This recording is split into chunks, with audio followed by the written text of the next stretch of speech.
মানে একজন মা যে জানে আমার বাচ্চা এরকম ভাবে চলে যাবো, কিন্তু আমি চলে যাবে মানে বাঁচবে না। কি ডাক্তার বলছে ও বাঁচবে না। এই যে বাইরে যে ফুটফুটে সন্তানটা বসে আছে, ও বাঁচবে না কিছুদিন পরে? না, আমি শুনছি মানুষে বলে বাবার কাঁধে সন্তানের লাশ নাকি সবচেয়ে বেশি ভার হয়। আমি তো ইচ্ছা করে আল্লাহর কাছ থেকে এরকম বাচ্চা চাই নাই, কেন আমি বাবা মার দ্বারা কষ্ট পাইছি, হাজবেন্ডের দ্বারা কষ্ট পাইছি, সন্তানের দ্বারাও কষ্ট পাইলাম। ও নেশা করার জন্য সব বিক্রি করছে। হোটেলের মেয়ে আছে না, ওই মেয়েরে নিয়ে ঘর ভাড়া নিয়ে থাকে, বউ বানায়। আমার হাজবেন্ড আমার কাছে আইসে ওই মেয়ের নামে প্রশংসা করে। যদি কখনো বউরে রেখা যাইতে ইচ্ছা হয়, অন্তত বাচ্চাদের কথাটা একটু মাথায় রেখেন। দর্শক, আমাদের জীবনের গল্পগুলো খুবই বিচিত্র। এমন কিছু গল্প আছে যে যে বিন্দু থেকে শুরু হয়েছে ঘুরে ফিরে আবার সেই বিন্দুতে গিয়ে আটকে যায়। দর্শক, এমনই একটি গল্প নিয়ে আজকে আমাদের সাথে আছেন জোনাকি, আমাদের সেটে ইটস কমপ্লিকেটেড এর সেটে। আমরা জোনাকির জীবনের গল্প আজকে শুনবো। কোথাও আপনি হয়তো কাঁদবেন, কোথাও হাসবেন, আরো অনেক কিছু। ওয়েলকাম টু দ্য শো জোনাকি। আপনি প্রথমে আমাদের শো এর নিয়ম অনুযায়ী আপনাকে বলতে হবে যে আপনি যে ইটস কমপ্লিকেটেডে এসেছেন এখানে জোরপূর্বক বা কারো প্ররোচনায় এসেছেন কিনা, নাকি আপনি একদম সমস্তিষ্কে এসেছেন, কোনটা? না, আমি নিজের ইচ্ছায় আসছি, মানে নিজের ইচ্ছায় আপনার জীবনের গল্প বলতে। আচ্ছা, আপনার প্রথমত যদি আপনি চান বয়সটা বলতে পারেন, আপনি কোথা থেকে এসেছেন এবং আপনার পুরো নাম। আমার নাম জোনাকি, আর আমি আসছি ধানমন্ডি কলাবাগান থেকে। মানে জীবনটা দেখার জন্য আমি শুনেছি একজন বলেছিলেন, একজন সাইকোলজিস্ট বলেছিলেন, ঠিক 30 বছর পর্যন্ত না গেলে হয়তো জীবনটা অত বেশি বোঝা যায় না। আর আপনি 25 বছর বয়সে জীবনে যত কিছু দেখেছেন, আমি কিছুটা শুনেছি, আমার মনে হয় যে আপনি অনেক কিছু জীবনে দেখে ফেলেছেন। জোনাকি, আজকের এই ফ্লোরটা পুরোটাই আপনার। আপনি আপনার মতো করে একদম শুরু থেকে যদি শুরু করেন, একদম আপনার বেড়ে ওঠা, একদম প্রত্যেকটা দিনের গল্প আমরা শুনতে চাই। মানে শুরু তো হয়েছে যতটুকু মনে আছে, আমরা তখন ছোট। আমার আব্বু আম্মু হয়তো প্রেম করে বিয়ে হয়েছিল, মানে পছন্দ, নিজেদের পছন্দে। আমরা তো জানি না, বিয়ের সংসার চলছে তাদের। আমি আমার আব্বুর আম্মুর বড় মেয়ে, তারপর আমার আরেকটা বোন, আমরা দুই বোনই এক মার ঘরের।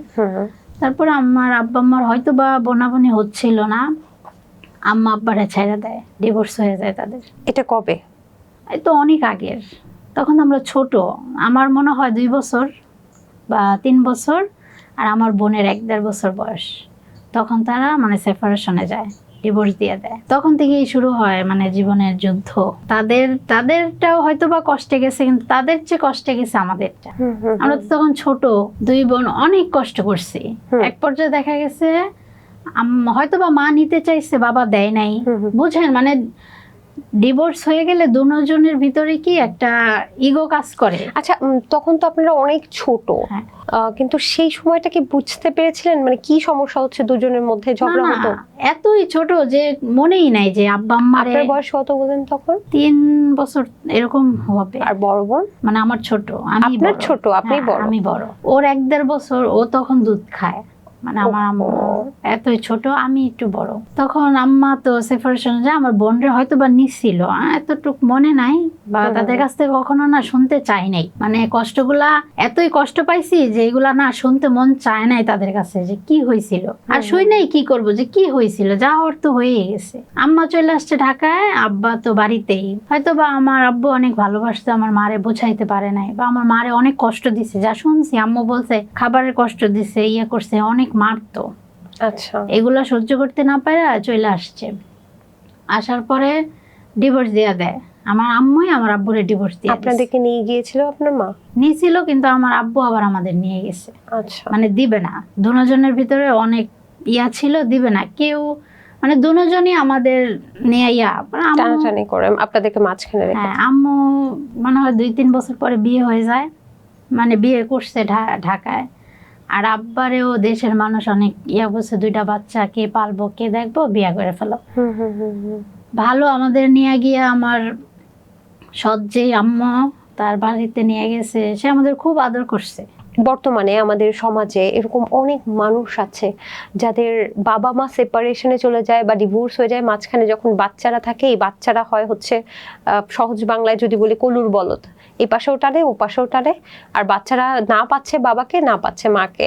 সেই সময়টা খুব ছোট বয়সে, অনেক হয়তো মনে নাই, কিন্তু সেই সময়টার অনুভূতি কি? আপনি ধরেন আজকে ছোট্ট জোনাকি কি চাইতো তখন? মানে তখন এতই ছোট ছিলাম মনে নাই। মানে মানে আমার বাবারে বেশি ভালোবাসতাম, যে এটাই জানি, তার জন্য কাঁদতাম। মা যখন নিয়ে আসতো, আমার দাদি ছিল, দাদি আবার কি আমাদের আনা নেওয়া করতো, মার কাছে নিয়ে যাইতো দেখতে চাইলে, বা বাবার কাছে, মানে উনি বুঝতো যে দরকার। মার স্কুলে পড়তেন? না, স্কুলে পড়তাম না। মানে বাবা মার এই সেপারেশনের পরে আপনাকে বাবাও স্কুলে ভর্তি করেনি? তখন ছোট ছিলাম তো। পরে আমার আব্বু বিয়ে করলো, শুরু হইলো আমার সৎমার অত্যাচার। হ্যাঁ, অনেক। জানি না সে এরকম কেন করতো, হয়তো বা দুষ্ট ছিলাম, কিন্তু বাচ্চারা তো দুষ্ট থাকে, হয়তো তার কথা শুনতাম না। প্রথম যেদিন সৎমা বাসায় নিয়ে আসলো, আপনার কি সেই দিনটার কথা মনে আছে? হ্যাঁ আছে। তখন কি বুঝতে পারছিলেন যে উনি আপনার মা না সৎমা? হ্যাঁ, বুঝতে পারছি। আমার আব্বার বিয়েতে আমি গেছিলাম, আমার মনে আছে, কিন্তু আমার বোন হয়তো বা আমার মার কাছে ছিল। আমি গেছি, আনছে, মানে আমাদের বাসায় আইছে, বুঝতে পারছি যে আমার সৎমা। কিন্তু আপন এতই ছোট যে আপন মা যে আছে ওইটাও মনে নাই, মানে এত কিছু মাথায় আসে নাই। ছোট তো, মানে যেটাই হয়তো ওইটাই মাইনা নিতাম। প্রথম তার সাথে সৎমায়ের সাথে কেমন বন্ধুত্ব ছিল বা কি করেছেন উনি? বিয়ের আগে যে আমরা ওনাদের বাসায় যাইতাম, মানে কয়েকদিন আর কি গেছি আইছি আমার দাদির সাথে, তখন ভালো ছিল। বাবা কি প্রেম করেছে নাকি অ্যারেঞ্জ? না, দ্বিতীয়টা আমার দাদি করাইছিল বিয়ে। দেখা উনি বিয়ে করাইছিল, আমার আব্বা করতে চায় নাই, উনি করাইছে। বিয়ের পর থেকে শুরু হয়েছে, আমাদের অনেক অত্যাচার করতো। অনেক। কি করতো? মারতো, খাবার দিত না, মানে বাইরে বাইরে রাখতো বাসার। আমার আব্বা আবার মাছের ব্যবসা করতো। এমনও মানে সারা রাত, সারাদিন থাকে না, রাত্রেও অনেক রাত পর্যন্ত বাইরে থাকতো, 3টা 4টা 12টা। দেশ গ্রামে তো এটা অনেক রাত। আমরা ঘুমায় যেতাম না, এমনও দিন গেছে না খাওয়ায়া, মায়েরা না খাওয়ায়া ঘুম পাড়াইছে। কেন? আপনাদেরকে মেরে ফেলতে চাইতো? জানি না, মারতো, মানে তখন বুঝতাম না যে কেন মারতেছে। এমনও দিন গেছে আমরা আরেক রুমে খাটের নিচে ভয়ে লুকায় ছিলাম, লুকায় থাকতে থাকতে 2 বোন ঘুমাই গেছি, মানে জানিও না যে কখন ঘুমাই গেছি। আবার আব্বা আসলে না আদর করতো, আব্বার সামনে আদর করতো। আবার আব্বা গেলে আমরা যে কইতাম মার ওকে লেগে বিচার দিব আম্মা, মানে আব্বার কাছে, আবার হুমকি দিত, মানে হাত এমন ভাবে ধরতো যে হাতের হাড় গোড় ভাঙ্গা যেতেছে। উনি এরকম ছিল। কইতো কতক্ষণ থাকবো তোর বাপ, গেলে পরে আবার মারবো, এরকম কিছু বলতো। ভয় আর বলতাম না। তখন আবার তার বাচ্চা পেটে আসে আমার সৎমার, তখন আবার আমাদের মারতো। মানে এখন তো একটু ইয়া হয়ে গেছে, তার পাওয়ার হয়ে গেছে একটু। তখন আরো কি করতো, মানে আব্বার সামনেই মারতো। তখন আব্বা সহ্য করতে পারতো না আমাদের নিয়ে, ওনাদের ভিতরে অশান্তি গ্যাঞ্জাম। আমার দাদি কি করছে, আমারে নিয়ে দিয়ে আসছে আমার মার কাছে, ঢাকায় নিয়ে আসছে। তখন আমার হয়তো বা 7-8 বছর বয়স। ঢাকায় নিয়ে আসছে, মানে এর মধ্যে আপনার আপন মায়ের সাথে যোগাযোগ ছিল না? ছিল, আসতাম আবার চলে যেতাম। আপনার আপন মা কি আগে বিয়ে করেছিলেন, তারপর আপনার বাবা করেছেন? কথা হচ্ছে তখন 4 থেকে 5 বছর বয়স আপনার। আপনার ছোট বোনটার একমাত্র গার্ডিয়ান আপনি ছিলেন তখন। তো ছোট বোনের গায়ে হাত তুলে আমি শুনেছি বড় বোন নাকি মায়ের মতো, সেই সময়টাই তো একটা রেসপন্সিবিলিটি চলে আসছিল। কিন্তু আমারই তো মারতো না, সেটা তো বুঝছি। তখন আসলে কেমন লাগতো আপনার যখন ছোট বোনের গায়ে হাত তুলতো? বাচ্চাটা কাঁদতো না? কাঁদতো, আমার খারাপ লাগতো, কিন্তু মানে আমি তো কিছু বলতে পারতাম না, তখন বুঝতাম না। ওই যে বলছে আবার মারবো, বলা হয় নাই। বাবা তো রাত্রে আসতো, আমরা ঘুমে থাকতে আসতো, আবার ঘুমের থেকে ওঠার আগে উনি চলে যেত। বাবা আদর করতো নাকি বাবার ভালোবাসা ভাগ হয়েছিল? না, বাবা আদর করতো, এখনো করে, মানে যতটুকু পারে। আমরা বুঝতে পারি যে সে পারে না, কিন্তু করে। মানে তার চোখের দিকে তাকাইলেই বোঝা যায় যে না, এখনো সে ভালোবাসে। তারপর আমি তো চলে আসছি জাহান্নাম থেকে, মানে কোনো একভাবে আসছি, কিন্তু আমার বোনটারে নিয়ে আসতে পারি নাই। কেন? মানে 2 জনের তো, আমার আম্মুর তো তখন বিয়ে হয়েছে। এখন যতই হোক আমরা তো পরের, একজনরে দেখবে ঠিক আছে ওই লোকটা, এখন একসাথে কি 2 জনের পালা যায়? আমি আসছি কিন্তু আমার বোনরে আনতে পারিনি, ও এখানেই রয়ে গেছে, কিন্তু ওইটাও বুঝতে পারি নাই। এত ছোট তখন তার বুঝতে পারি নাই, মানে নিজে বাচ্চা গেছি ওইটাই বুঝতাম, কিন্তু বোনের লেগে কাঁদতাম। আব্বার কথা মনে পড়তো, বোনের কথা মনে পড়তো, অনেক কাঁদতাম। মার ভয়ে খাটের নিচে বসে কাঁদতাম, মানে মুখ আটকায় কাঁদতাম। আম্মা মানে আব্বার কাছে যাওয়া পছন্দ করতো না। আচ্ছা। মানে বলতাম যে আমি জামুগা, আমার আম্মু বুঝতে পারতো যে ওইখানে গেলে তো ভবিষ্যৎ খারাপ, পড়ালেখা হইব না, সৎ মা মারবো। একটা মা তো বুঝতে পারে, কিন্তু আমি তো মনে করতাম যে আমার বোন একটা ওই জায়গায়, আমার আব্বার কাছে আমার যাওয়াই লাগবে, মানে তাদের ছাড়া আমি থাকতে পারতাম না, কষ্ট হইতো। আর আপনার মায়ের এখানে যখন আসলেন তার হাজবেন্ড কেমন ছিল? ভালোই ছিল, সৎ বাবা? ভালো। উনি কখনো বলে নাই যে ওরা আসছে কেন, আমি পালবো না, এরকম বলে নাই। আমার ওই সংসারে আবার 2টা বোন ছিল আমার ওই সৎ বাবার। আচ্ছা। আমরা আবার খুব মানে অ্যাক্টিভ ছিলাম, কখনো যে সৎ বোন ওইটা ফিল হয় নাই। আপনার মায়ের গর্ভেই হয়েছিল? না না, আমার সৎ বাবার আগের যে বউ ছিল উনি মারা গেছিল। উনি ওনার 2 মেয়ে 1 ছেলে ছিল। আমরা আবার ওদের দায়িত্ব নিয়েছি। হ্যাঁ, ওদের দায়িত্ব নিছে, আবার উনি আমাদের দেখছে। মানে আপনার মা মিলামিশা। সৎ মা হিসেবে কেমন ছিল? মানে আপনাকে জিজ্ঞেস করা, সরি এইভাবে জিজ্ঞেস করাটা ঠিক হয়নি, আপনি তো একটা চেহারা দেখে আসলেন সৎ মায়ের, আবার মায়ের কাছে এসে উঠলেন খুব ছোট্ট বয়সে। আপনার মাও আবার এমন কিছু বাচ্চার দায়িত্ব নিয়েছে, তিনিও আবার তাদের সৎ মা। তখন আপনার কাছে কেমন মনে হয়েছিল, যে তিনি কেমন ছিল? আসলে কি, মানে মানুষ সৎ মা বলতে একটু অন্যরকম, মানে সেটা আমার হোক আর যারই হোক। আমার মা হইলে কি হয়েছে, ওদের তো সৎ মা। মানে সৎ মা জিনিসটা না খুব ভয়ঙ্কর, যতই ভালো হোক। আপনার মায়ের যে নতুন হাজবেন্ড, তার যে বাচ্চা, তাদের সাথে তো আপনার সম্পর্ক ভালো ছিল? হ্যাঁ, অনেক ভালো এখনো। মানে তারা তাহলে সৎ ভাই বোন? আপনার সৎ ভাই বোনরা কি আপনাকে বলতো যে জানিস জোনাকি তোর মা এরকম করছে বা এরকম করছে? বলে মাঝে মাঝে, কিন্তু আমার আম্মু মানে খারাপ হইলেও মানে উনি খুব পজিটিভ, নেগেটিভ না যে সৎ মেয়ে দেখা খারাপ পথে যাক, ওইরকম না। মানে সে আমাদের জন্য যেমন তাদের জন্য তেমন। কিন্তু আমার আম্মু খুব রাগী, অনেক রাগারাগি করতো? মানে মারতো, রাগারাগি, মানে তার রাগটা না সে কন্ট্রোল করতে পারতো না। সৎ মেয়েরাও কি মার খেত? হ্যাঁ, ওরাও খাইতো, আমিও খাইতাম। না, আমরা সবাই একই ইয়াতে ছিলাম, একসাথে ছিলাম তো। কিছু হইলে আবার সবাইরই মারতো। আছে না যে একজন দোষ করছে একজনে মার খাবে, ওইরকম না। কিছু হইলে মানে সবাইরই মারতো একসাথে। আমরা 3 বোন ছিলাম, 3 বোনরই মারতো। আচ্ছা, তারপর এরকম করে গেল। আমি ঢাকায় চলে আসলাম, আমার স্কুলে ভর্তি করাই দিছে আপনার মা। হ্যাঁ, কিন্তু আমি অনেক কাঁদছি আমার বোনের জন্য, যে আমি তো চলে আসছি। তখন আবার আমি ক্লাস 1-এ ভর্তি হয়েছি, তখন মেবি 7-8 বছর বয়স, খুব লেট করে। কেন, ওই যে দেশে থাকলে পড়ালেখা হয় না, সৎমা তো ওরা এখনো পড়ালেখাটা কি জানেই না, এখনো এই যুগে আইসাও তার ছেলে মেয়ের এখনো পড়ালেখার প্রতি আগ্রহী না। আচ্ছা। পরে ঢাকায় এসে আমি এই যে কাঁঠাল বাগানি, কলা বাগানের এদিকে স্কুলে একটা ভর্তি করাই দিল আম্মা। সরকারি স্কুলে পড়তেছি, ভালোই। আমি আবার পড়ালেখায় খুব ভালো ছিল, মানে আমার খুব আগ্রহ পড়ার প্রতি ছিল। ক্লাস 1, 2, 3-তে পড়তেছি, আবার আব্বার কাছেও যাই। 3-4 বছর হয়ে গেছে, আব্বার কাছে যাই আসি। মানে ঈদের সময়। বোনটা কেমন ছিল? ছোট বোনটা খুব খারাপ ছিল। গেলে কি বলতো আপনাকে? কিছু বলতো না, খালি কইতো আমারে নিয়ে যাও। মানে খুবই খারাপ ছিল। আমি নিজের চোখের সামনে দেখতাম যে আমার বোনের উপরে অত্যাচার হইতেছে, কিন্তু আমি কিছু করতে পারিনি। মানে আমি বাচ্চা চলে আসছি, আমি ওই জাহান্নাম থেকে আসতে পারছি। আমার আফসোস, আমি আমার বোনরে নিয়ে আসতে পারিনি। আমার সামনে আমার বোনরে মারতো, মানে ওর শরীরে এরকম দাগ ছিল। এখন যদি এটা হইতো, সারা দুনিয়ার মানুষ মানে এক জায়গায় হয়ে যেত। ওর শরীরে এরকম দাগ ছিল, খামসি আছে না গালে টালে, বিশ্বাস করবে না, এরকম খামসি। মানে মায়ের কি মারা তো হইছে একটা, সে ডাইরেক্ট অত্যাচার করতো, খামসি। তারপরে ভাত দেওয়ার কথা বলে নিয়ে আসতো, যে ভাত খায়া যা, ভাত খায়া যা। আমার সৎ মা ভাত খাইতে যখন বসবে না, ভাতের প্লেট ধরার আগে উনি ওরে ধরে ফেলতো। এরকম পালায় বাইরে থাকতো? হ্যাঁ, সারাদিন রাস্তায় থাকতো, সারাদিন। মানে অনেক কষ্ট করছে। আমি তো চলে বাচ্চা গেছি, একরকম বাচ্চা গেছি বলতে কি মনে হয় যে একটু ভালো হয়েছি, কিন্তু ও অনেক কষ্ট সহ্য করছে, অনেক। কিন্তু আমার তো কিচ্ছু করার ছিল না। সৎ মা যে আপনার বোনকে এইভাবে মারতো, আপনার বাবাকে বলতো না? কখনোই বলার সাহস পায়নি? নাকি বাবা ওইরকম হয়ে গেছিল, বউ যা বলে তাই শুনে? বাবা ওইরকম হয়ে গেছিল। কেন, ওই ঘরে 2-3টা বাচ্চা হয়েছে, ওইগুলারে কিন্তু আমার বোনই। ও, এর মধ্যে 2-3টা বাচ্চা হয়ে গেছে? অনেক বছর চলে গেছে না, 3-4 বছর চলে গেছে, ওখান 2টা না 3টা বাচ্চা হয়ে গেছে।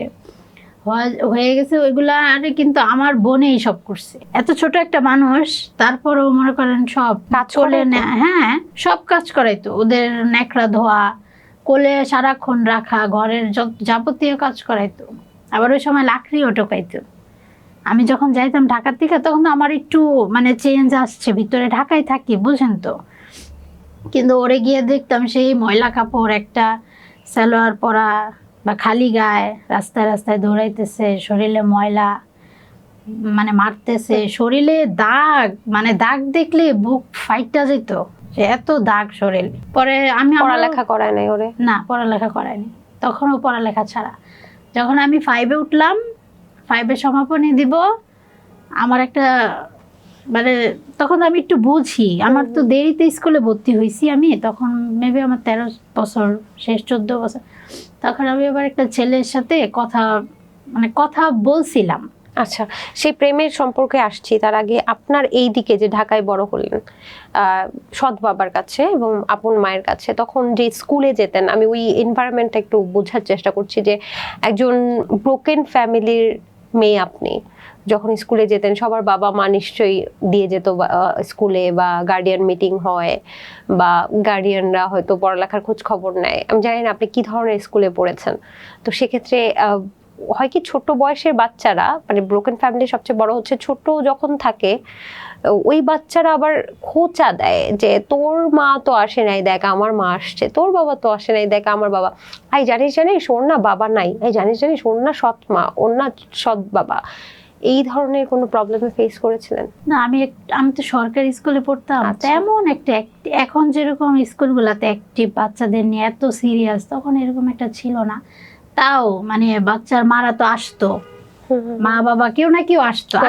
হতো কিনা? হ্যাঁ, আবার এই যে টিফিন টাইমে তারা খাইতো, এরকম অনেক কিছুই আছে আমার জীবনে। আমি এত কষ্ট করছি যে বলার বাইরে। এমন সময় গেছে আমার সৎ বোনের জুতা, মানে স্কুলে জুতা ছাড়া ঢুকতে দিবে না। সৎ বোনের জুতা আমি সকালে পরে গেছি, টিফিন টাইমে দৌড়ায় বাসায় এসে খুইলা দিয়ে গেছি, তারপরে ও স্কুলে পড়ে গেছি। মানে এরকম সিচুয়েশন গেছে। বুঝলাম না এটা কেন। এটা ওই যে বুঝেন না, সৎ মাস মানে সৎ বাবা, আমার মা একটা টানা হেসরা, আবার এতগুলা বাচ্চা ছিল তাদের দিত, কিন্তু তারপরও না কেন জানি মানে অভাবটাও ফিল হইতো, কিছুটা অবহেলা থাকতো। অবহেলা তো ছিলই, অবহেলা কিছুটা না অনেকটাই। যেমন টিফিন টাইমে সবাই খাইতো, আমি খাইতে পারতাম না, আমি না তাকায় থাকতাম, বা বাসায় যেতাম, বাসায় গেলে আম্মার অনেক রাগ ছিল। আম্মা অনেক সময় মানে ভাত হইলে হাত ডাকতো যে ভাত খায়া যাও, আবার অনেক সময় না দৌড়ায়, কি করতো মানে দৌড়ায় দিত, আইসোসকে লেগা, এই সে এত খাওয়া লাগে, এত খিদা লাগে, এই সে মানে অনেক কিছু বলতো। এটা কোনো কথা? কষ্ট আম্মুর কাছ থেকেও পাইছি, আম্মুর বেশি রাগ ছিল, তার কাছ থেকে অনেক কষ্ট পাইছি। মায়ের মারছে, মার ধরে স্বীকার করছে। তারপরে আমি যখন ক্লাস 5-এ, তখন একটা ছেলের সাথে আর কি আমার কথা জাস্ট শুরু হয়েছিল, আমাদের বাসার পাশেই ছিল। ওইটা নিয়ে আমার বাসায় মানে জাইনা ফেলাইছিল, আমার অনেক মারছিল, অনেক। হ্যাঁ, মনে করেন মায়েরা ফেলতে চাইছিল। আপনার বাবা মানে সৎ বাবার কি ভূমিকা ছিল? তার কোনো ভূমিকা ছিল না। আপনাকে আদর করা বা কিছুই না, মানে জানতো ভালো, তার মেয়েদের মতোই হয়তো বা জানতো, কিন্তু তার ভূমিকাটা না এরকম চোখে পড়ে নাই। খালি দেখতাম তারা ঝগড়া লাগছে বা তাদের ভিতরে, কিন্তু আমাদের নিয়ে কখনো কোনো কথা বলে নাই যে ওরা থাকতে পারবে না, চলে যাক, এই সেই এরকম। মানে আপনাদের কোনো দায়িত্বও নেয়নি? উনি তো খাইয়েছে, তারপর বাবা খাওয়া হিসেবে পড়া মানে সবই দিচ্ছে। আচ্ছা, তাহলে তো তার মেয়েরা উনি একটা ভালো কাজ করেছেন। ভালো, মানে ওনার মেয়েরা যা খাইছে আমিও খাইছি, যা পড়ছে আমিও পড়ছি। তারপরে ওই যে ক্লাস 5-এ ছেলেটাকে নিয়ে ধরা খেলেন, আপনার মা মারলো। হ্যাঁ, অনেক ভালো, মানে মাইরা ফেলার মতো, কিন্তু কি তার সাথে আমার তেমন কিছুই না, জাস্ট কথা হয়েছিল বা ভালো তার লাগছিল, আমাকে বলছে, আমিও বলছি। থাকে না মানুষ প্রথম একটা সম্পর্ক হইলে এরকম কিছু একটা, অনেক মারছিল। মানে মনে করেন আমার মাইরা ফেলানোর ইয়াই করছে। পরে ওই দিন থেকে না আমার অনেক কষ্ট পাইছি, আমি তো কিছুই করলাম না। এই মায়ের খেয়া আন্টির বাসায়, আমার খালা যে ওনার বাসায়, আমার মা আমার রাখবই না, আমার মায়েরা ফেলাইবো বাসায় থাকলে। আমার অনেক রাগ ছিল। আমার কেন জানি মনে হচ্ছে সৎ বাবাকে কখনো বলেছে যে বা কোনোভাবে আচরণের মাধ্যমে, যে এই যে বলছেন আপনার মা এবং সৎ বাবার মধ্যে ঝগড়া হতো, কখনো কি বলেছে যে তোমার মেয়ে আসছে কেন, তোমার না, মেয়ে এরকম কখনোই বলেনি? কখনো বলে না, মানে শুনি তাহলে না। আপনার মায়ের কি রাগটা ছিল, আপনাকে কেন রাখতে চাচ্ছিল না? না, আম্মু রাখতে চাচ্ছিল, কিন্তু কি ওনার সমস্যাটাই ওনার রাগ। আচ্ছা, অনেকের থাকে না অনেক রাগ, মানে ওনার রাগ, মানে এটা মনে হয় ওনার রোগ, খুব রাগ ছিল। কেন যে রাগটা হয়েছে সেটাও জানি না, কিন্তু যখন আমার বাবার সংসারে ছিল তখন বলতো আমার মা নাকি খুব ঠান্ডা ছিল, আমার মারে যে এত মারধর করছে, আমার মা নাকি কোনো সময় একটা শব্দও করেন। পোস্ট ট্রমাটিক ডিসঅর্ডার নামে একটা কিন্তু ব্যাপার আছে। পরে আবার এই ফ্যামিলিতে আসার পরে, মানে দ্বিতীয় ফ্যামিলিতে তার এত রাগ হয়েছে সে কাউরে সহ্য করতে পারতো না। আপনাকে একটা টার্মস বলি, সেটা হচ্ছে ধরেন কেউ যদি খুব অত্যাচারিত হয় কোনোখানে, তারপর অন্য একটা জায়গায় যখন আবার সে ওই অত্যাচার থেকে বাঁচবে বা মুভ অন করে ফেলবে, তখন যেভাবে অত্যাচারিত হয়েছে সেই অত্যাচারিতটা ও ওই ফ্যামিলিতে গিয়ে করে। মানে ছোটবেলায় দেখবেন যে কেউ যদি অত্যাচারিত হয়ে বড় হয়, তাহলে সে যখন বিয়ে হয়ে যাবে তখন কিন্তু সে ওইখানে গিয়ে ওই মানে যে অত্যাচারী ওকে অত্যাচার করেছে তার মতো আচরণ করতে থাকবে। এটা একটা পোস্ট ট্রমাটিক ডিসঅর্ডার। আমি ভুল না করে থাকলে আপনার মায়ের হয়তো বা সেরকম কিছু হয়েছিল, যদিও আমি সাইকোলজিস্ট বা সাইকিয়াট্রিস্ট না। হয়তো ওইরকম কিছু, ওনার ভিতরে মানে একটা অনেক রাগ চলে আসছিল, কাউরে মানতো না। তারপরে নিজের আপনি মেয়ে- কই গেলেন? আমি আমার খালার বাসায় গেলাম, মানে কয়েকদিনের জন্য, মানে ওনার রাগ কন্ট্রোল ছিল না তো, এর জন্য গেলাম। তারপরে ওইখানে আমার খালার যে ওই যে সৎ ছেলে, খালারও সৎ ছেলে? মানে যে সতীনের ছেলে, ওই যে আমার হাজবেন্ড। আপনার খালা দ্বিতীয়? হ্যাঁ, দ্বিতীয় ছিল। স্ত্রী। আমার হাজবেন্ড, আমার শ্বশুরের প্রথম স্ত্রী যে, ওনার ঘরের যে ছেলে ওটা হচ্ছে আমার হাজবেন্ড। আচ্ছা, আগে শ্বশুর বলেন না, তাহলে একটু কনফিউজড হয়ে যাবো, যেহেতু অনেকগুলো পক্ষ। আপনার খালার সতীনের ছেলে? ছেলে। হ্যাঁ, কি হলো ছেলের সাথে? ও না, ও আমারে দেখছে বাসায়, আচ্ছা। যেহেতু আমার খালার ওর বাপের ঘর এটা, ও আসতো মাঝে মাঝে, আমার দেখছে, পছন্দ করছে না। আমার তেমন একটা পছন্দ ছিল না, মানে আমার ভাল লাগতো না ওনারে। কেন? এমনি ভাল লাগতো না, সবারই তো সবার ভাল লাগে না। সম্পর্কে তো উনি আপনার ভাই, হ্যাঁ, খালাতো ভাই, মানে ভাই, দূর আগে সম্পর্কে খালাতো খালাতো ভাই। ভাই। এমনি আগে দেখছি, একসাথে অনেক শয়তানি করছি, কথা বলছি দেখা হইলে, কিন্তু না, মানে অনেক আগে দেখছিলাম, কিন্তু মাঝখানে 4-5 বছর একটা গ্যাপ ছিল, আমিও বড় হয়ে গেছি, আবার সে আবার একটা বিয়ে করছিল, আচ্ছা। 2 বাচ্চার মারে।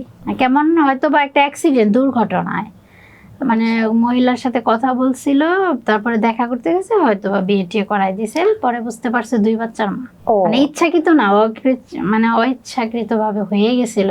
আমি আপনার গল্পটা শুনে কেন যেন মনে হচ্ছে যে আপনার খুব আবেগী পরিবারের এক সন্তান, মানে সবাই, মানে বহু বিবাহ, এটা কি আপনার পরিবারে মানে ট্রেডিশন ছিল, প্রায় সবাই এরকম বিয়ে করতো, এরকম কিছু? হয়তো বা, মানে আমি দেখে আসতেছি এগুলা, আচ্ছা আচ্ছা। মানে আমি কি বলবো, মানে আমি দেখতেছি যে একটা বিয়েতে কি আসক্ত না এখন, মানে বারবারই ডিভোর্স হয়ে যাচ্ছে, ডিভোর্স ছাড়াছাড়ি হয়ে হয়ে যেতেছে, যাচ্ছে। 2টা বিয়ে সবার, প্রায় সবারই। আমার আম্মুর হয়েছে, আমার এই ভাইটা যে, ও ভাই বলবো কি, ওর কাজিন আর কি। ও পরে আমার দেখা পাগলামি করলো, মানে আমার পছন্দ হয়েছে আমার, যেহেতু আমার মার সাথে আমার খালার সাথে ওর ভালো একটা সম্পর্ক, মানে ভাই হিসাবে, ও আবার শয়তানি করে বইলা দিত এরকম এরকম, মানে আমার ভাল লাগছে। আমার ফ্যামিলি থেকে শয়তানি করতো, মানে কি আমার না কোনো কুল কিনারা ছিল না, মানে একটা আছে না যে বাবা মা একসাথে থাকলে একটা জোর, বা আমি একটা মেয়ে, আমি তাদের বাচ্চা, আমার একটা আদর আছে, আমার একটা ইয়ে আছে, ওইটা না ছিল না।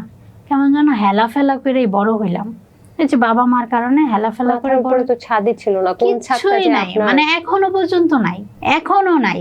সেই যে জন্মের পর শুরু হইছে, এখনো শেষ হইল না, আর এটা যে কখন শেষ হইব উপরে আল্লাহ মানে জানে। এই শুরু হইলো বিয়েটা কি কেউ রাজি ছিল না, আপনার কাজিনের সাথে? হ্যাঁ, মানে কেউ রাজি ছিল না। আর আমি তো মানে তখন আমি তেমন বুঝি না, আপু বিশ্বাস করবেন, আমি বিয়েটা কি আমি বুঝি না, তখন আমার 13 বছর বয়স, 2013 সালের কথা। আপনি কিসে পড়েন তখন? 5-এ। ওই যে ওই ছেলেটার সাথে একটা কথা নিয়ে মানে ঝামেলা হওয়ার পরে তারা হয়তো বা মনে করছে যে বিয়ে দিয়ে দিই, থাইকে কি আপনার খালাতো ভাইয়ের তো বউ ছিল বললেন। হ্যাঁ, ও একটা বউ ছিল, কিন্তু সেটা আমার ফ্যামিলির লোকদের বোঝা উচিত ছিল, তারা তো বুঝতো। কোন ফ্যামিলি বুঝবে? আপনার তো ফ্যামিলি, মানে আমার মা বলেন, আমার খালা বলেন, ওনারা তো বুঝতো, আমি তো তখন বুঝতাম না, আমি ছোট মানুষ, আমার এতটুকু ইয়া ছিল না যে বিয়ে কি বা। তখন তারা ওই যে পাগলামি করলো, একবার বিষ খাইলো, হাত কাটে, এটা করে ওইটা করে, মানে অনেক সিন ক্রিয়েট করে, অনেক ঝামেলা করে। আপনার পক্ষ থেকে কি ছিল? আমার পক্ষ থেকে কোনো রেসপন্স ছিল না, কেন আমি না ছোটবেলা থেকে মানে অন্যের উপরে মানে আমার কিছু করার নাই। আমি সবসময় ভাবতাম যে আমার কিচ্ছু করার নাই, কারণ ছোট থেকে না কিছু করতে পারি নাই। এমন যদি মন চাইছে 5 টাকা দিয়ে ওই জিনিসটা খাবো, খাইতে পারি নাই। যে ওই জায়গায় একটা জামা দেখছি খুব পছন্দ হয়েছে, ওইটা পরবো, পড়তে পারি নাই। এই লেগে না সব ছাইরা দিছি, যে যা হওয়ার মানে আমার পিছনে যারা আছে, যারা আমার দেখতেছে, তারা যা করবো তাই। আমার তো বলার কিছু না, আমি কি বলবো। তারপরে পাগলামি করার পরে মানে বিয়ে দেওয়ার সিদ্ধান্ত নিল। তা আবার কি যে ও তো ছোট, কোর্ট ম্যারেজ করে রাখি, 3 বছর পরে উঠায় দিব। সিদ্ধান্তটা কি আপনার খালা নিল নাকি আপনার মা? না, আমার আম্মু নিচ্ছে। আচ্ছা। আমার আম্মু, আমার খালা, আমার শ্বশুর শাশুড়ি, তারা মানে সবাই আমার আম্মুরা এক রকমের ইয়ে করছে যে দেন ছেলেটা এরকম এরকম। কিন্তু আপু আমি না তখন বুঝতে পারি না যে সে বিবাহিত। কিন্তু আমি জানি না, আমি জানি, কিন্তু আমি বুঝতে পারি না, আমার ওই সেন্সটা মাথায় নাই। তত তো বয়স হয় নাই, বিয়া কি আমি ওইটাই জানি না। মানে এখন যেটুক বুঝি যে একটা বিবাহিত ছেলের আমি অবিবাহিত মেয়ে কেন বিয়ে করব, আছে না, মানে ওই ওই ইয়াটা না আমার কাজ করে নাই, বা আমি বলার সাহস করে উঠতে পারি নাই, বা বলতে হয়তো বা পারি নাই, বা আমি বুঝি না ওই বিষয়ে।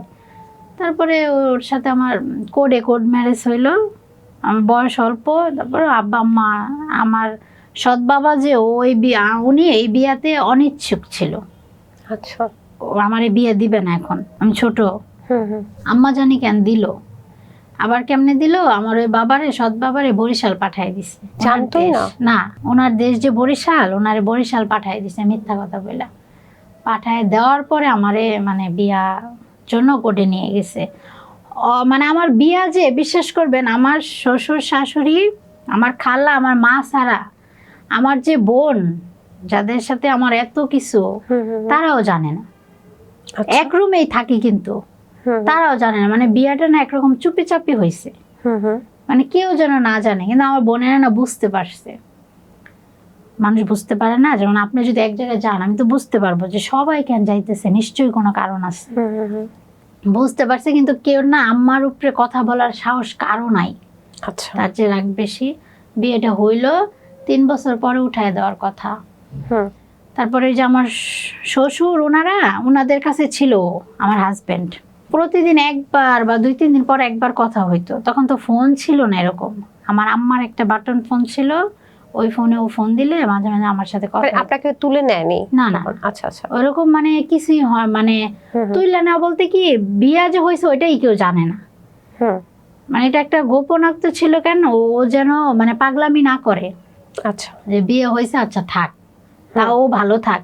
ও যেন যে একবার ইন্দুরের বিষ খাইছিল আর একবার ইয়ে করছে, এগুলা যেন না করে, এর জন্য আর কি। ওনার মা এসে আমার আম্মার সামনে অনেক কান্নাকাটি করছে। ওর আপন মা, ওর ফুপুরা সবাই আসছে, এসে কান্নাকাটি করছে, দেন ছেলেরা পাগলামি করতেছে, আমি তো মা সহ্য করতে পারি না, আপনার মায়ের ভিক্ষা দেন। এরকম কথাও হইছে, এরকমও বলছে তারা আমার সামনে। আমার আম্মা জানেন এর জন্য আমারে মারছে। তারা কেন আসছে আমাদের বাসায়? নিশ্চয়ই কিছু করছিস। হ্যাঁ, তারা কেন আসছে, নিশ্চয়ই তোর কোনো ইয়ে আছে, মানে তুই কইছস দেখে তারা আওয়াজ সাহস পাইছে। কিন্তু আমি কিচ্ছু জানি না। সে একবার হাত কাটছে, বিষ খাইছে, ইঁদুরের ইয়া খাইছে না কি খাইছে জানি না, ওইটার জন্য আমার আম্মা আমার অনেক মারছে। বিশ্বাস করবেন, মারতে মারতে মানে মায়ের খাইতে খাইতে না জীবনটার একেবারে মনে হয়েছে কি এক সময় যে মরেই যাম। তার জন্য মারছে। বললাম না, আমার আম্মার অনেক রাগ, কিছু হইলে গায়ে হাত তুলতো। আচ্ছা, তারপর সৎ মায়ের যে মার, সেটাও তো আপনার কাছে খারাপই লাগতো, আবার নিজের মাও মারছে, কোনটা বেশি খারাপ লাগতো? নিজের মারটা বেশি খারাপ লাগে নাই কেন, মারার পরেও মানে একটা আদর ওটা করতো। যেমন ধরেন মারছে, একটু পরে আবার মানে দেখতো কোন জায়গায় ব্যথা পাইছি, মলম লাগাই দিত, মানে দেখতো যে কি হয়েছে। আমি আমার মার দোষ দেই না, কেন ওই জায়গাটা না এখন আমি ফিল করতেছি। আমার বিয়ে হইলো 3 বছর পরে উঠায় দেওয়ার কথা, তখন 3 মাসও হয় নাই বিয়েটা হইলো। তখন ওই যে আমার শ্বশুর, আমার খালা, ওনারা ফোন দিয়ে বলতেছে যে বিয়ে তো হয়ে গেছে, চলে আসো, এখন আর থাইকা কি হইব, কান্নাকাটি করে, খায় না দেয় না, ওর ভাল লাগে না। আমি আমার সবচেয়ে বড় ভুল ডিসিশন ছিল এটাই, মানে আমি আমার আম্মারে না জানায়া আমি আবার লুকাইয়া চলে গেছিলাম। আপনারও তখন প্রেম জেগেছিল? মানে মনে হয়েছিল যে এত যখন পাগলামি করতেছে হয়তো বা সত্যি আমার ভালোবাসা। কেন, ভালোবাসা জিনিসটা না ছোট থেকে পাই নাই। কারো আদর, কারো কেয়ার, কেউ একটা জামা কিনা দিল বা কেউ একটা ব্যান্ড কিনা দিল, কেউ এক জোড়া জুতা দিল, মানে ওই জিনিসটা না নিজের বাবা মার কাছেই পাই নাই। আবার ও না দিত, বিয়ে তো হয়েছে, বিয়ের আগেও দিছে জামা কাপড়, জামা কাপড়, মানে এগুলা কোনো এক মার্কেটে নিয়ে গেছে গাউসিয়ায়, নিয়ে একটা 3 পিস কিনে দিছিল এরকম কালারের মেবি, কিন্তু ভালো ছিল, আমি দেখে কিনা দিছিল। বসুন্ধরা নিয়ে গিয়ে তখন ফোন নাই, টাচ ফোন, একটা টাচ ফোন কিনা দিছিল 2500 না কত টাকা দিয়ে, এই আরো 12 বছর আগের কথা। মানে এগুলো পায় না, মনে করছিলাম যে হয়তো বা আমারে মানে ভালোবাসে বা খুব আদর করব, মানে ভালোবাসা আদর তো পাই নাই, বিয়া হয়ে গেছিলাম। পরে বিয়ের 3 মাস গেছে, আমারও যা বুঝাইছে আমি বুঝছি, আমিও না চলে গেছি।